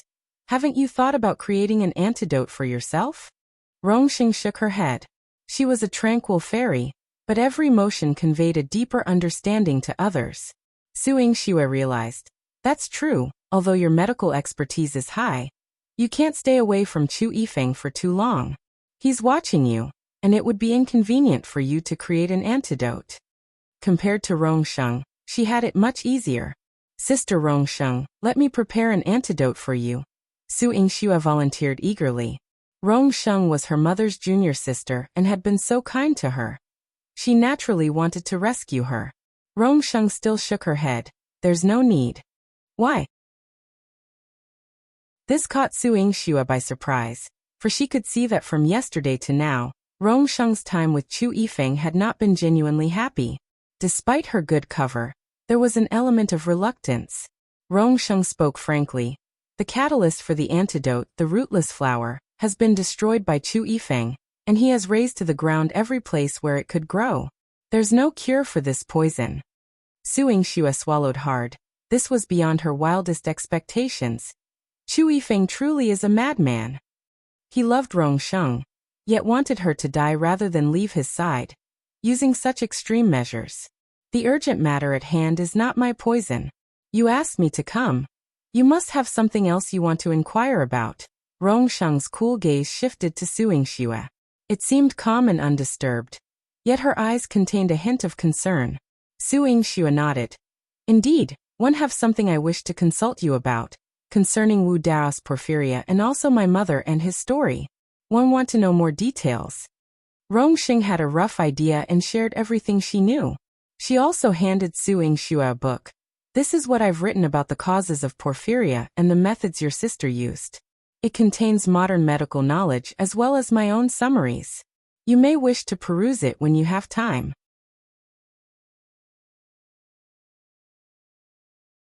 Shilu the slave master. Mu Fei. She remembered that Long Shuli once said she wanted to leave behind all she had learned throughout her life, though in this era that lacked everything, this thought was fantastical. But she was always stubborn, never admitting defeat, and surely she must have done this, so Su Yingxue must have received what she left behind. She was merely gilding the lily. Su Yingxue was very happy. Thank you, Sister Rong, for willing to share your experience with me. I will study it diligently. Rong responded with a cold and indifferent hum. When she got up to see Rong out, Su Yingxue noticed a red mark at the back of Rong neck, about the size of a palm, with new and old scars overlaid. She suddenly realized why Rong had taken a bath when she arrived. It was probably after a fierce ordeal. Seeing the cold and ethereal Rong Su Yingxue felt a great pity in her heart. And she disliked the madman Chu Yifeng even more. Rong who was like a fairy, should have lived a free life like the fairies. Yet she was confined by Chu Yifeng. Su Yingxue stood on the upstairs balcony, lost in thought, unaware that someone opposite was watching her. As she looked up, she collided with a pair of deep eyes. The man's fair skin glowed with a fine luster under the sun, his features so beautifully transcending gender that the casual wave of his paper fan was seductive. Su Yingxue's eyes twitched, feeling very strange. She had seen many men, but she had never seen one with a face that so appealed to women. The angles of his eyes and eyebrows, even the curve of his smile, all were precisely at the angle women adored. She couldn't help but take an extra few glances before blurting out, "Who might you be, sir?" The man answered directly, "Shilu Mu Fei." In just 4 words. Yet his voice was as pleasant as the music of the heavens, making one feel as if walking on clouds with its softness. Such a beautiful and gentle man. Su Yingxue thought of what a Hong had said that Zuijing buildings Shilu was occupied by the largest slave master of the ghost market. Her eyes widened with a hint of shock. Mu Fei, this incredibly beautiful man, was the largest slave master of the ghost market? The slave master was a symbol of power and wealth in the ghost market. He was? Mu Fei observed her surprise in full, but showed no intention of crossing the boundary toward her. The two of them looked at each other from across the empty building, with Mu Fei chuckling. "Miss must be new to the ghost market. The shock on your face and your unfamiliarity with me are things I haven't seen in a long time." TSK. That tone, it must be of a slave master for sure. Su Yingxue nodded and didn't intend to have any interaction with this Mu Fei. After all, she wasn't going to stay in the ghost market for long, just temporarily. However, a maidservant who suddenly appeared next to Mu Fei caught her attention. She was 13 or 14, skinny, and couldn't fill out the blue robe she wore. Even holding only a teacup in her hand, it seemed as if she was bearing something immensely heavy. Jing tried to keep the tray stable, using the gentle tone Mu Fei liked, and said softly, "Young master, please have some tea." Her obedient gentleness pleased Mu Fei greatly. He took a sip of the tea Jing had brewed. It was rich and fragrant, a flavor he liked very much. She had practiced many times and finally got it right. Mu Fei looked at her appreciatively, touched her head and said, "Clever young girl, there's no need to stand watch tonight. Go back to your room and sleep." Really? Jing looked like she had received the best thing in the world, her bright eyes sparkling like stars.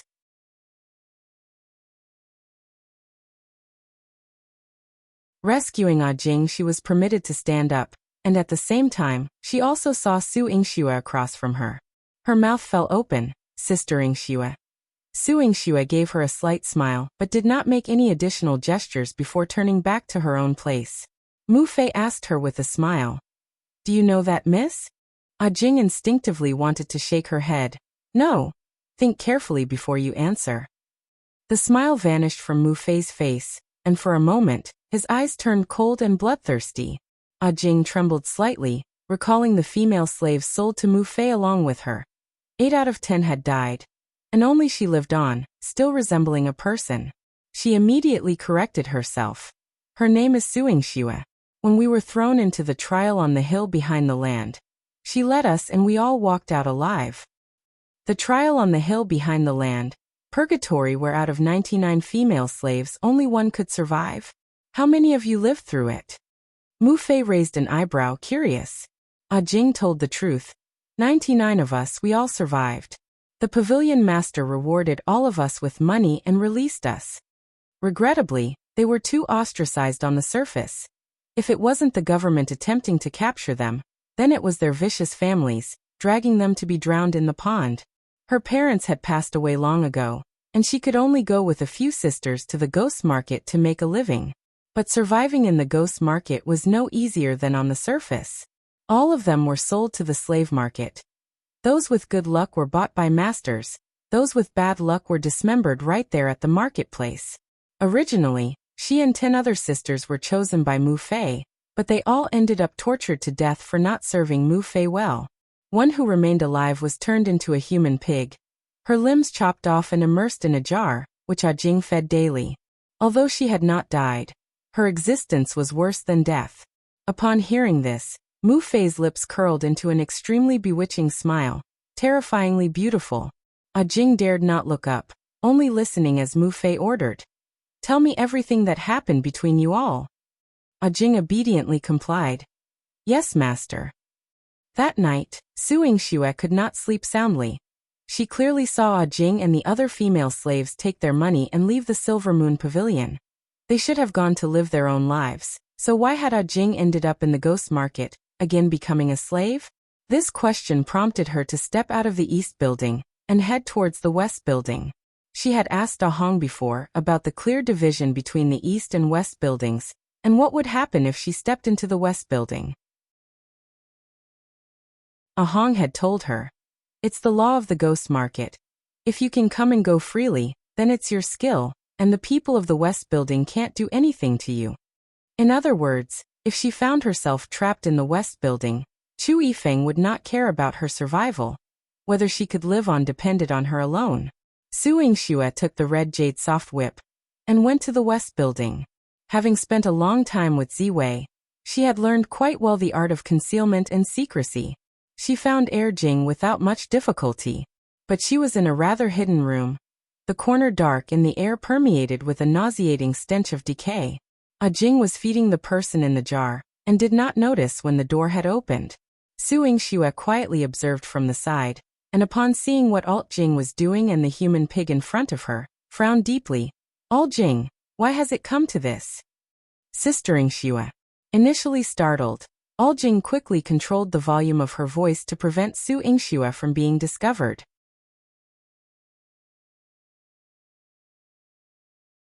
Seeing her once more, and what she whispered in the ear of the disfigured man elicited some incoherent utterances from him, which were noisy enough to be deemed normal by the guards outside, who decided not to come in and check. Jing, seeing that the patrol outside had moved on, approached Su Yingxue with wide eyes. Sister Yingxue, how did you get here? Weren't you discovered by anyone? The master Shilu was tightly secured like a web, where hundreds of slaves lived on the bottom floor. They all wanted to escape, some with considerable martial arts skills. Yet none had ever succeeded. That Su Yingxue had managed to enter was truly astonishing. Su Yingxue raised an eyebrow. Though the defenses are tight, it's not impenetrable. If you don't want to stay here, then come with me to Shilu, and he'll find a way to send you to the surface to start a new life. Su Yingxue thought Jing was forced, even terrorized to the point of losing her courage, to be in such a state. However, to Su Yingxue's surprise, Jing shook her head and trembled at the mention of returning to the surface. Sister Yingxue, I won't go back. I will stay by master's side. He treats me very well. Jing seemed to ponder for a moment before nodding firmly at Su Yingxue. Very well. Su Yingxue pointed at the urn. Not turning you into this is considered good? Upon first laying eyes on Mu Fei, She knew he was not normal. A normal man wouldn't possess such an unnaturally handsome appearance. His face was abnormal, his gaze was abnormal, and even every move he made exuded a sinister aura. No matter how she thought about it, she could not see how he could be someone that treated Jing well. Jing bit her lip firmly. Sister Yingxue, the master is truly good to me. Of all the sisters who came with me, I'm the only one alive, but the master has never troubled me. My fear of him today is because he always made me stay up all night for him. But today, after he met you, he rewarded me with a night off. Compared to being scorned on the surface, or the ever-present danger of losing my life, I'd rather stay here with my master. Su Yingxue crossed her arms, unable to change Jing's mind, and thus did not force her. Yet, being with this disfigured man felt awkward to her.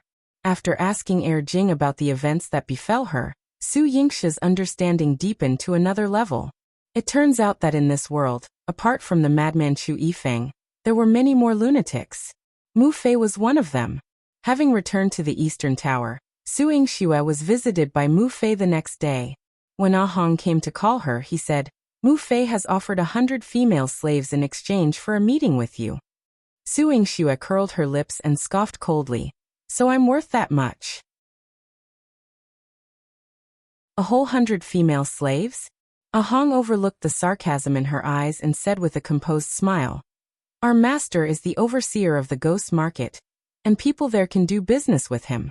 The master has agreed to this deal, so please Miss Su step this way. Huh? Su Yingxue chuckled coolly. Isn't this just Chu Yifeng trying to sell me off while my husband isn't around? Hong laughed lightly. Our master certainly cannot sell Miss Su. It's just a meeting, and it will not cause Miss Su any harm. Enough already. Su Yingxue rolled her eyes, certain that if Chu Yifeng could sell her to Mu Fei, he wouldn't hesitate for a second. That kind of man who could be jealous over a woman. What wouldn't he do? But Su Yingxue also felt curious about Mu Fei and, keeping Jing in mind, she decided to go. Mu Fei was waiting for her on the 5th floor of Shilu. There were attendants at the entrance, and the reception hall was splendid and magnificent. With the windows open, one could overlook the entire view of the ghost market. For her, Mu Fei had indeed made an effort to show hospitality.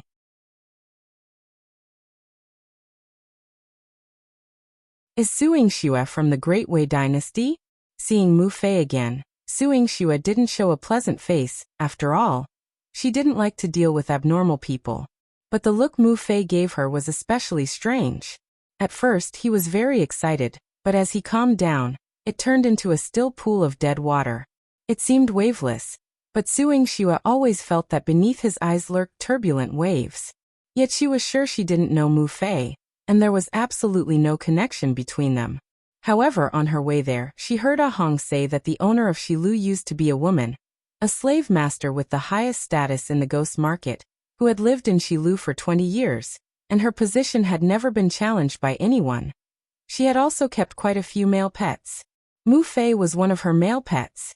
However, Mu Fei was ruthless. He killed Hua Yi and took her place to become the largest slave master in the ghost market. This was the most sensational event in the ghost market in the past 2 years. But those living in the ghost market were no ordinary people, so this bit of gossip entertained the masses for a while, and was soon forgotten. Miss Su, are you from the Great Wei dynasty? Mu Fei waved his fan, and Jing, who was serving at the side, passed a cup of tea to Su Yingxue.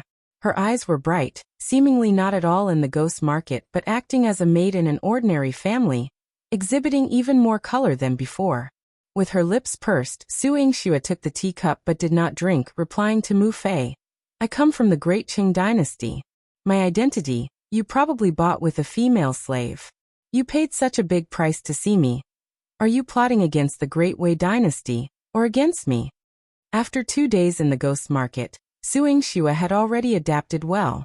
Although she didn't think it was a good habit, she took it as a sign of her strong adaptability. Mu Fei's mouth curled up, his red lips revealing an enchanting charm, worthy of being the 9th princess consort, with exceptional courage and insight. I won't hide it from you, Miss Su.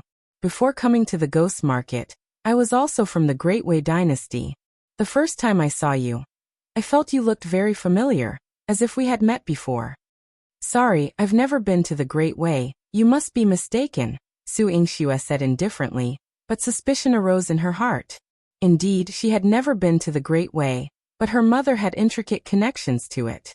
Before she met Rong Sheng, she suspected her mother was from the Great Wei. After meeting Rong Sheng, he said their souls from another world had been arranged with their own identities by Wu Dao, and none of them were ordinary, so her mother was the same. But even Rong Sheng didn't know her mother's identity. If she wanted to find out, she could only rely on herself to investigate. It's a pity then. The Great Wei once had a famous beauty who looked exactly like you, Miss Su. It seems I've been too homesick, and thus mistaken someone else for her, Mu Fei said with a tone containing an apology, very obligingly nodding to Su Yingxue in apology. To her, his behavior wasn't humility, but seemed like a habit ingrained over many years. Mu Fei wanted to change it but couldn't. This habit was an instinctive desire to please women. But after being discovered by Su Yingxue, a hint of annoyance quickly flashed through his eyes. Jing seemed to notice too. As the atmosphere in the room turned a bit gloomy. Young master, what's wrong? Are you feeling unwell? Shut up. Mu Fei's roar was hoarse with rage, startling Jing. She quickly bowed and left the room. Seeing this, Su Yingxue stood up to take her leave. If there's nothing wrong, Master Mu, I will take my leave. She didn't like Mu Fei and so didn't stay long.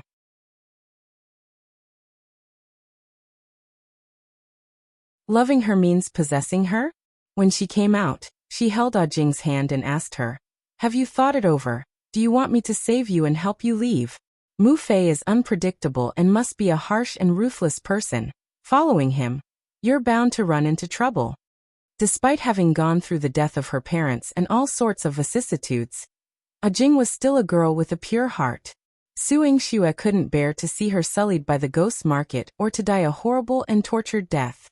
Jing shook her head, her clear eyes looking at Su Yingxue. Sister Yingxue, I'm fine, the young master is very good, it's just that his temper is somewhat unpredictable. I just need to leave him immediately when he gets angry, so he won't hurt me. I don't want to hurt him either. Jing was not willing herself, and Su Yingxue could not force her. She patted Jing on the shoulder. I'll leave an escape route for you. If one day you can't hold on anymore, just go find Alt Hong, he will send you back to the surface. Jing smiled gratefully at Su Yingxue. Thank you, Sister Yingxue. Alt Jing. Mu Fei's voice came from inside. Jing immediately responded, young master, I'm coming. After bidding farewell to Su Yingxue, she went inside. Su Yingxue stood outside the door for a long time, and not hearing any screams or the like, she finally left with peace of mind. On the way, she asked Al Hong, Mu Fei is clearly an unpredictable person, why wouldn't he hurt Jing? Perhaps he's taken a liking to her beauty, or it's just a novelty for the moment, or maybe he has truly fallen for her, and wants to keep her by his side? Hong analyzed with Su Yingxue. All of these are possibilities. Su Yingxue scoffed lightly. Mu Fei is clearly sick, how could he truly love someone? Miss Su, your normal thinking is correct, but who among the people in this ghost market is normal? The people and events here are unpredictable. Did Hua Yi, who adored Mu Fei for many years, not end up being killed by him? As for the female servant Jing, perhaps she will be adored by Mu Fei for many years, or perhaps years later, she will kill Mu Fei. Everything is possible in the ghost market. After all, those living here come up with new tricks every day, endlessly. So Hong doesn't find anything odd anymore. Oh. Su Yingxue nodded her head, not having much to say, but she had just made a promise to Jing, so she still needed to ask Hong to convey this matter to his crazy master. Hong chuckled. Doing business with the master comes at a cost, he won't agree to this condition for nothing. Would this medical book personally written by Sister Rong Sheng get his agreement? Su Yingxue raised an eyebrow. Hong's lips curled slightly. The master covets Princess Rong Sheng. Her handwriting would certainly make the master agree. But this book was just given to you by Princess Rong Sheng. Are you willing to use it for a trade like this? It seems like you don't really cherish Rong Sheng's sentiment, do you? Su Yingxue replied coolly. I have already memorized it all. This was not because she had to make a deal with Chu Yifeng, was it? She had already kept the contents in her head, so the handwriting of Rong Sheng could serve as a way out for Alt Jing. Rong Sheng is a fairy, she probably wouldn't mind her doing this. Ahong took out a piece of white silk and wrapped the book, holding it in his hands. The master will keep an eye on this female servant for you.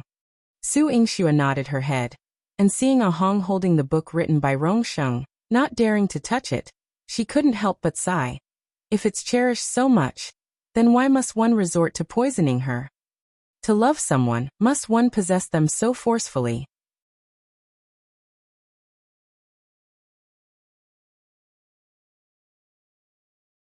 His past with Rong Sheng. Su Yingxue didn't understand Chu Yifeng's feelings for Rong Sheng. Right now, finding a way to deal with Wu Dao was more important to her. She studied what Rong Sheng had written in his book and came up with a plan, but first she went to a tavern. Ahong, holding the book written by Rong Sheng, didn't dare to even touch its corners with his own hands. He presented it to Chu Yihan, along with the silk it was wrapped in, and washed and dried his hands in front of Chu Yihan. Chu Yihan held Rong Sheng's book in his palm, gently caressing it, a devilish curve forming at the corner of his mouth. Sister's handwriting, after practicing for so long, is still like a child's scribbles. He remembered when he first met Rong Sheng. She was like a fairy high above, proficient in everything. But her handwriting alone was unbearably ugly. He was born into the royal family, and began studying literature and calligraphy at the age of 3. Naturally, his handwriting was much better than Rong Sheng's. He wrote a piece of calligraphy for Rong Sheng, and she said, "It looks as if it was printed from a textbook." Although he didn't fully understand, he thought it must be a unique compliment. Later on, as Rong Sheng taught him how to trick Wu Dao and become a modern person, he taught her calligraphy in return. Unfortunately, even though he had come to know the kind of world Rong Sheng described as modern, she still couldn't produce beautiful handwriting. Ahong was used to it. Whenever he got something from Rong Sheng, Chu Yihan's eyebrows would light up with joy.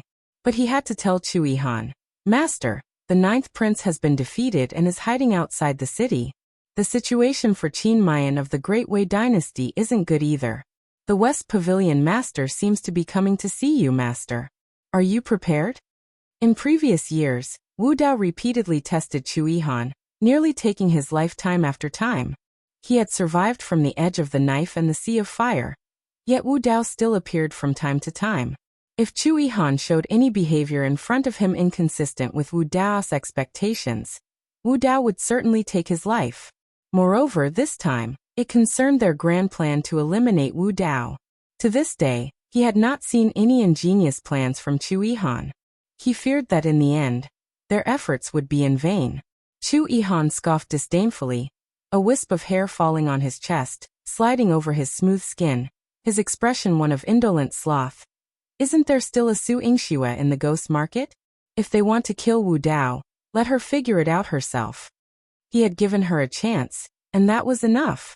Outside Yingxue city, atop a steep mountain with a rugged path, stood a palace carved by the divine work of spirits.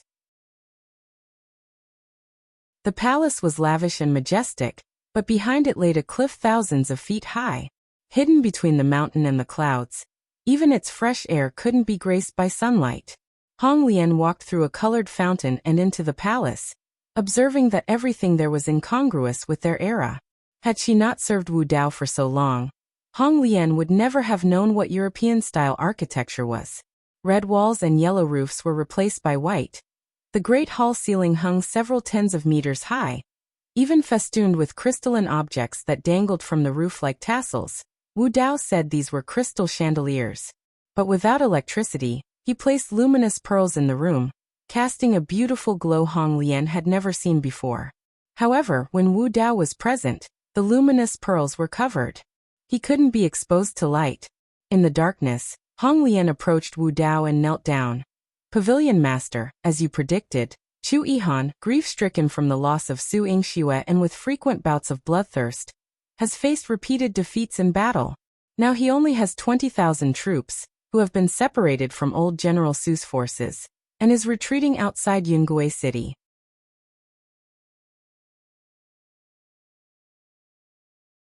Beheading her for public display. Wu Dao nodded, his voice hoarse and aged. How about Qin Mayan? He's in a better position than Chu Yihan. Biling can't take him down for the moment, but following your method, we poisoned his soldiers. Now half of his troops are paralyzed on the ground, unable to move. He's been forced into retreat, and is now not far from Yingxue City. They've all come, Wu Dao said with a hint of excitement in his raspy voice. He twirled his black leather-gloved wrist, and in his right hand, he held a white box with carvings Hong Lian had never seen before, so beautiful and unfamiliar. Hong Lian had always been curious. Pavilion master, this box is very pretty, but what exactly is inside? Whenever Wu Dao was in the hall, he consistently held this box, but it seemed light as if it contained nothing. You shouldn't ask about things that don't concern you. Wu Dao turned to Hong Lian with an implicit warning. Unable to see his eyes, Hong Lian was still affected by his dark and oppressive aura. The air around them instantly tinged with gloominess. She quickly knelt. Yes, Pavilion master, your subordinate was presumptuous. She was about to leave when Wu Dao suddenly murmured as if talking to himself. The time has not yet come. In a few days, she will also arrive, and then this world will no longer be mine to enjoy alone. Hong Lian dared not ask more, but she guessed that Wu Dao was planning to summon someone else from another world. Just like Long Shuli, Rong Sheng, Han Yuan and Chu Yifeng, who he had brought before. Each of them was a remarkable figure capable of dominating a nation on their own. Although Hong Lian envied and resented them, she never thought about competing with these individuals. She knew she couldn't win, but Su Yingxue was already dead. As the daughter of Long Shuli, winning against Su Yingxue was akin to beating the most formidable among them, Long Shuli, wasn't it? With this thought, she felt balanced again in her heart. 3 days later, outside Yingxue City, both Chu Yihan and Qin Mayan were badly injured, driven into a corner by the troops of Han Yuan and Biling. Han Yuan, dressed in a sumptuously complex princess robe, stood at the forefront of the formation. She looked up proudly and smiled at Chu Yihan at the city gates. Your Highness, you have no escape now. As long as you agree to spend the rest of your life serving me obediently, I promise I will ask my teacher to spare your life. Chu Yihan, covered in blood, was trembling as he held the Qing Frost sword. Yet even at his last breath, he did not lose his regal demeanor. His eyes emitted a cold and bloodthirsty light as he slowly spat out 3 words, "Dream on." Han Yuan angrily waved her sleeve. You still won't submit? Do I need to break your pride and make you kneel before me? She adored Chu Yihan's unyielding spirit, which is why she was willing to give him a chance to serve her, but she couldn't believe how ungrateful he was. She scoffed, Chu Yihan, even if you don't submit to me, you'll never have another woman in this lifetime. The man I like can only belong to me. Any woman that covets the man I desire has only one fate, death. Just like Su Yingxue. Han Yuan laughed triumphantly. There was nothing that made her happier than knowing that Su Yingxue had died at the hands of Wu Dao. You're not worthy to mention her. With a roar of rage, a knife was thrown towards Han Yuan. Han Yuan was startled. If not for Yun Dan deflecting the knife and falling injured, she would have been split in 2 by Qin Mayan's blade. Qin Mayan, also drenched in blood, exuded an even more magnificent heroic spirit. Han Yuan, if you have the courage, face me in a duel. Even though you're a woman, I won't hesitate to behead you and display it for all to see.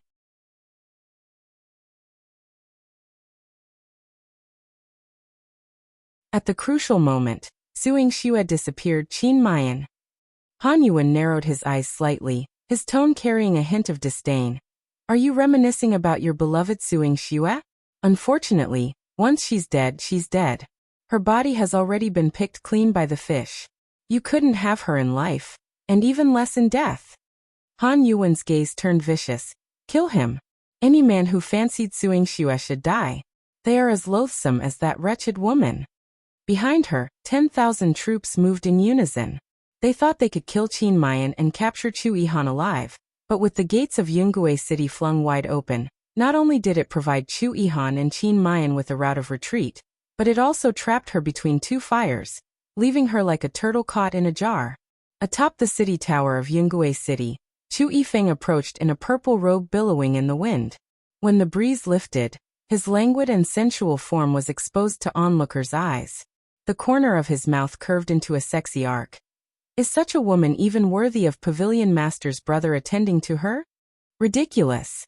A Hong stood beside Chu Yifeng and said indifferently, some people once lifted too high, do indeed seem to lose their sight. Take Han Yuan for instance, who having arrived from another time and lived in luxury for so many years, no longer understood that she was merely a pawn, wielding Wu Dao's power and strutting around arrogantly. Where is Yingxue? The exact location of Wu Dao's lair. Chu Yihan stepped forward with the Qingfeng sword, urging Chu Yifeng on. His temperament was such that once he struck an enemy, he aimed for a lethal blow to prevent future problems. And he would never give his foes a chance to catch their breath. Now was the perfect time to eliminate Han Yuan and kill Wu Dao.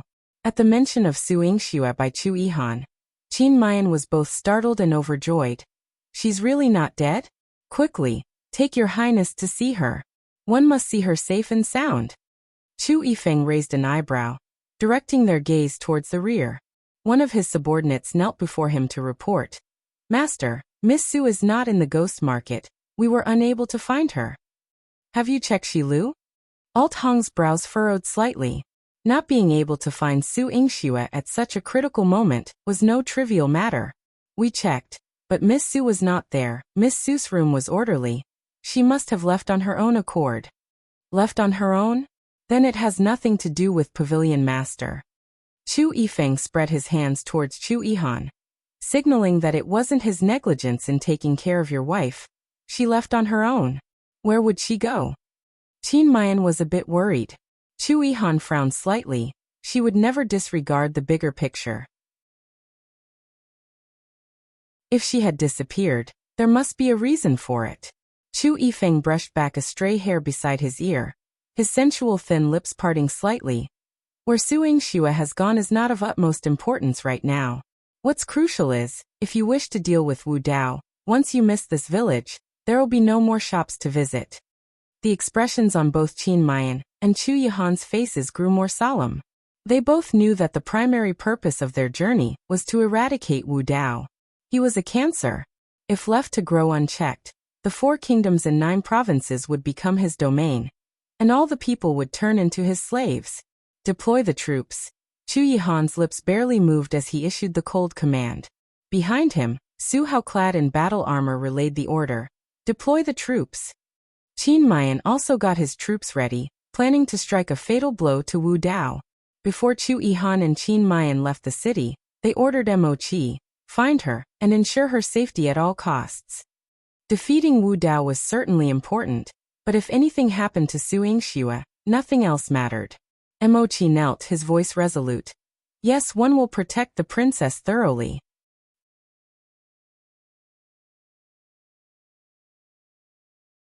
Han Yuan's defeat and escape. Upon witnessing the siege of Chu Yihan and Qin Mayan's formidable armies, Han Yuan immediately ordered the Qi state troops to resist, gritting her teeth in hatred. Why do they still have soldiers and horses? Haven't they already been defeated? Chu Yihan has been so badly injured. He's already hidden away in Yingxue City. How could he still lead troops? Princess, please stay calm and cautious. Let's first retreat a bit to avoid getting hurt by these people. As for the 9th prince, perhaps someone in Yingxue City has saved him. I just saw that the person leading the troops is Su Hao, not the 9th prince, Yun Dan advised in a low voice, standing beside Han Yuan. Her mind was intricate, but she also pondered some perplexing points. For instance, why the army that just now seemed like a defeated rabble suddenly became as fierce as a legion of tigers and wolves. Su Hao, Su Yingxue's brother. Pass my command, bring me his head. One will grant 10,000 gold, and a marquise to the one who accomplishes this. A trace of bloodlust flashed in Han Yuan's eyes. She wanted not just Su Yingxue's death, but also for all those who loved her to accompany her to hell. They don't deserve to live in this world with her. Yun Dan conveyed her order, but almost failed to make it back to her side. Having been struck by an arrow in the back, she gasped for air as she ran to Han Yuan, her mouth full of blood. Princess, hurry! There's an ambush. Qin Mayan isn't injured at all, and Su Hao's army is majestic, not resembling one that has lost a battle. Their numbers are increasing. How can this be? Where are Bailing's troops? Is Rong dead? Why doesn't he come out and command his troops? Han Yuan stood atop the carriage, shouting arrogantly. An arrow from Su Hao whistled through the air, scattering her hair, and pulling her down from the carriage by tangling in her tresses. Ah! Han Yuan screamed in terror. Had Yundan not acted swiftly and cut her hair in time, Han Yuan would have been smashed to death. With Yundan cushioning Han Yuan's fall and seriously injured, she still urged, "Princess, run quickly." Han Yuan quickly stood up, forgoing her princess image, and fled immediately towards the palace at the top of Wudao Mountain. Follow her. Qin Mayan commanded his troops to pursue Han Yuan. Meanwhile, Su Hao followed Chu Yihan's military orders, cutting off Han Yuan's troops at the base of the mountain, causing her to flee in disarray, isolated and without support. As Han Yuan fled towards the mountain, she ran into Chu Yifeng midway. Seeing him as if he were a savior, she flung herself at him. "Senior brother." Chu Yifeng raised an eyebrow, his alluring eyes filled with a roguish charm. "Isn't this my junior sister? Get up quickly." "Why such a sorry state? You are a princess of a nation. This is unbecoming of your image."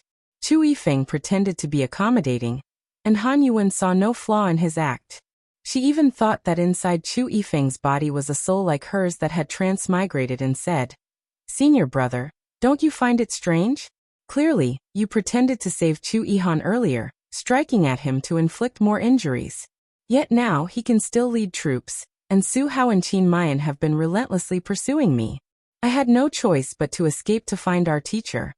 If she didn't turn to Wu Dao, she was certain to be dismembered by Qin Mayan's horses. Didn't Chu Yihan fail to show up? He should have died in the city. Now you go to the teacher in peace.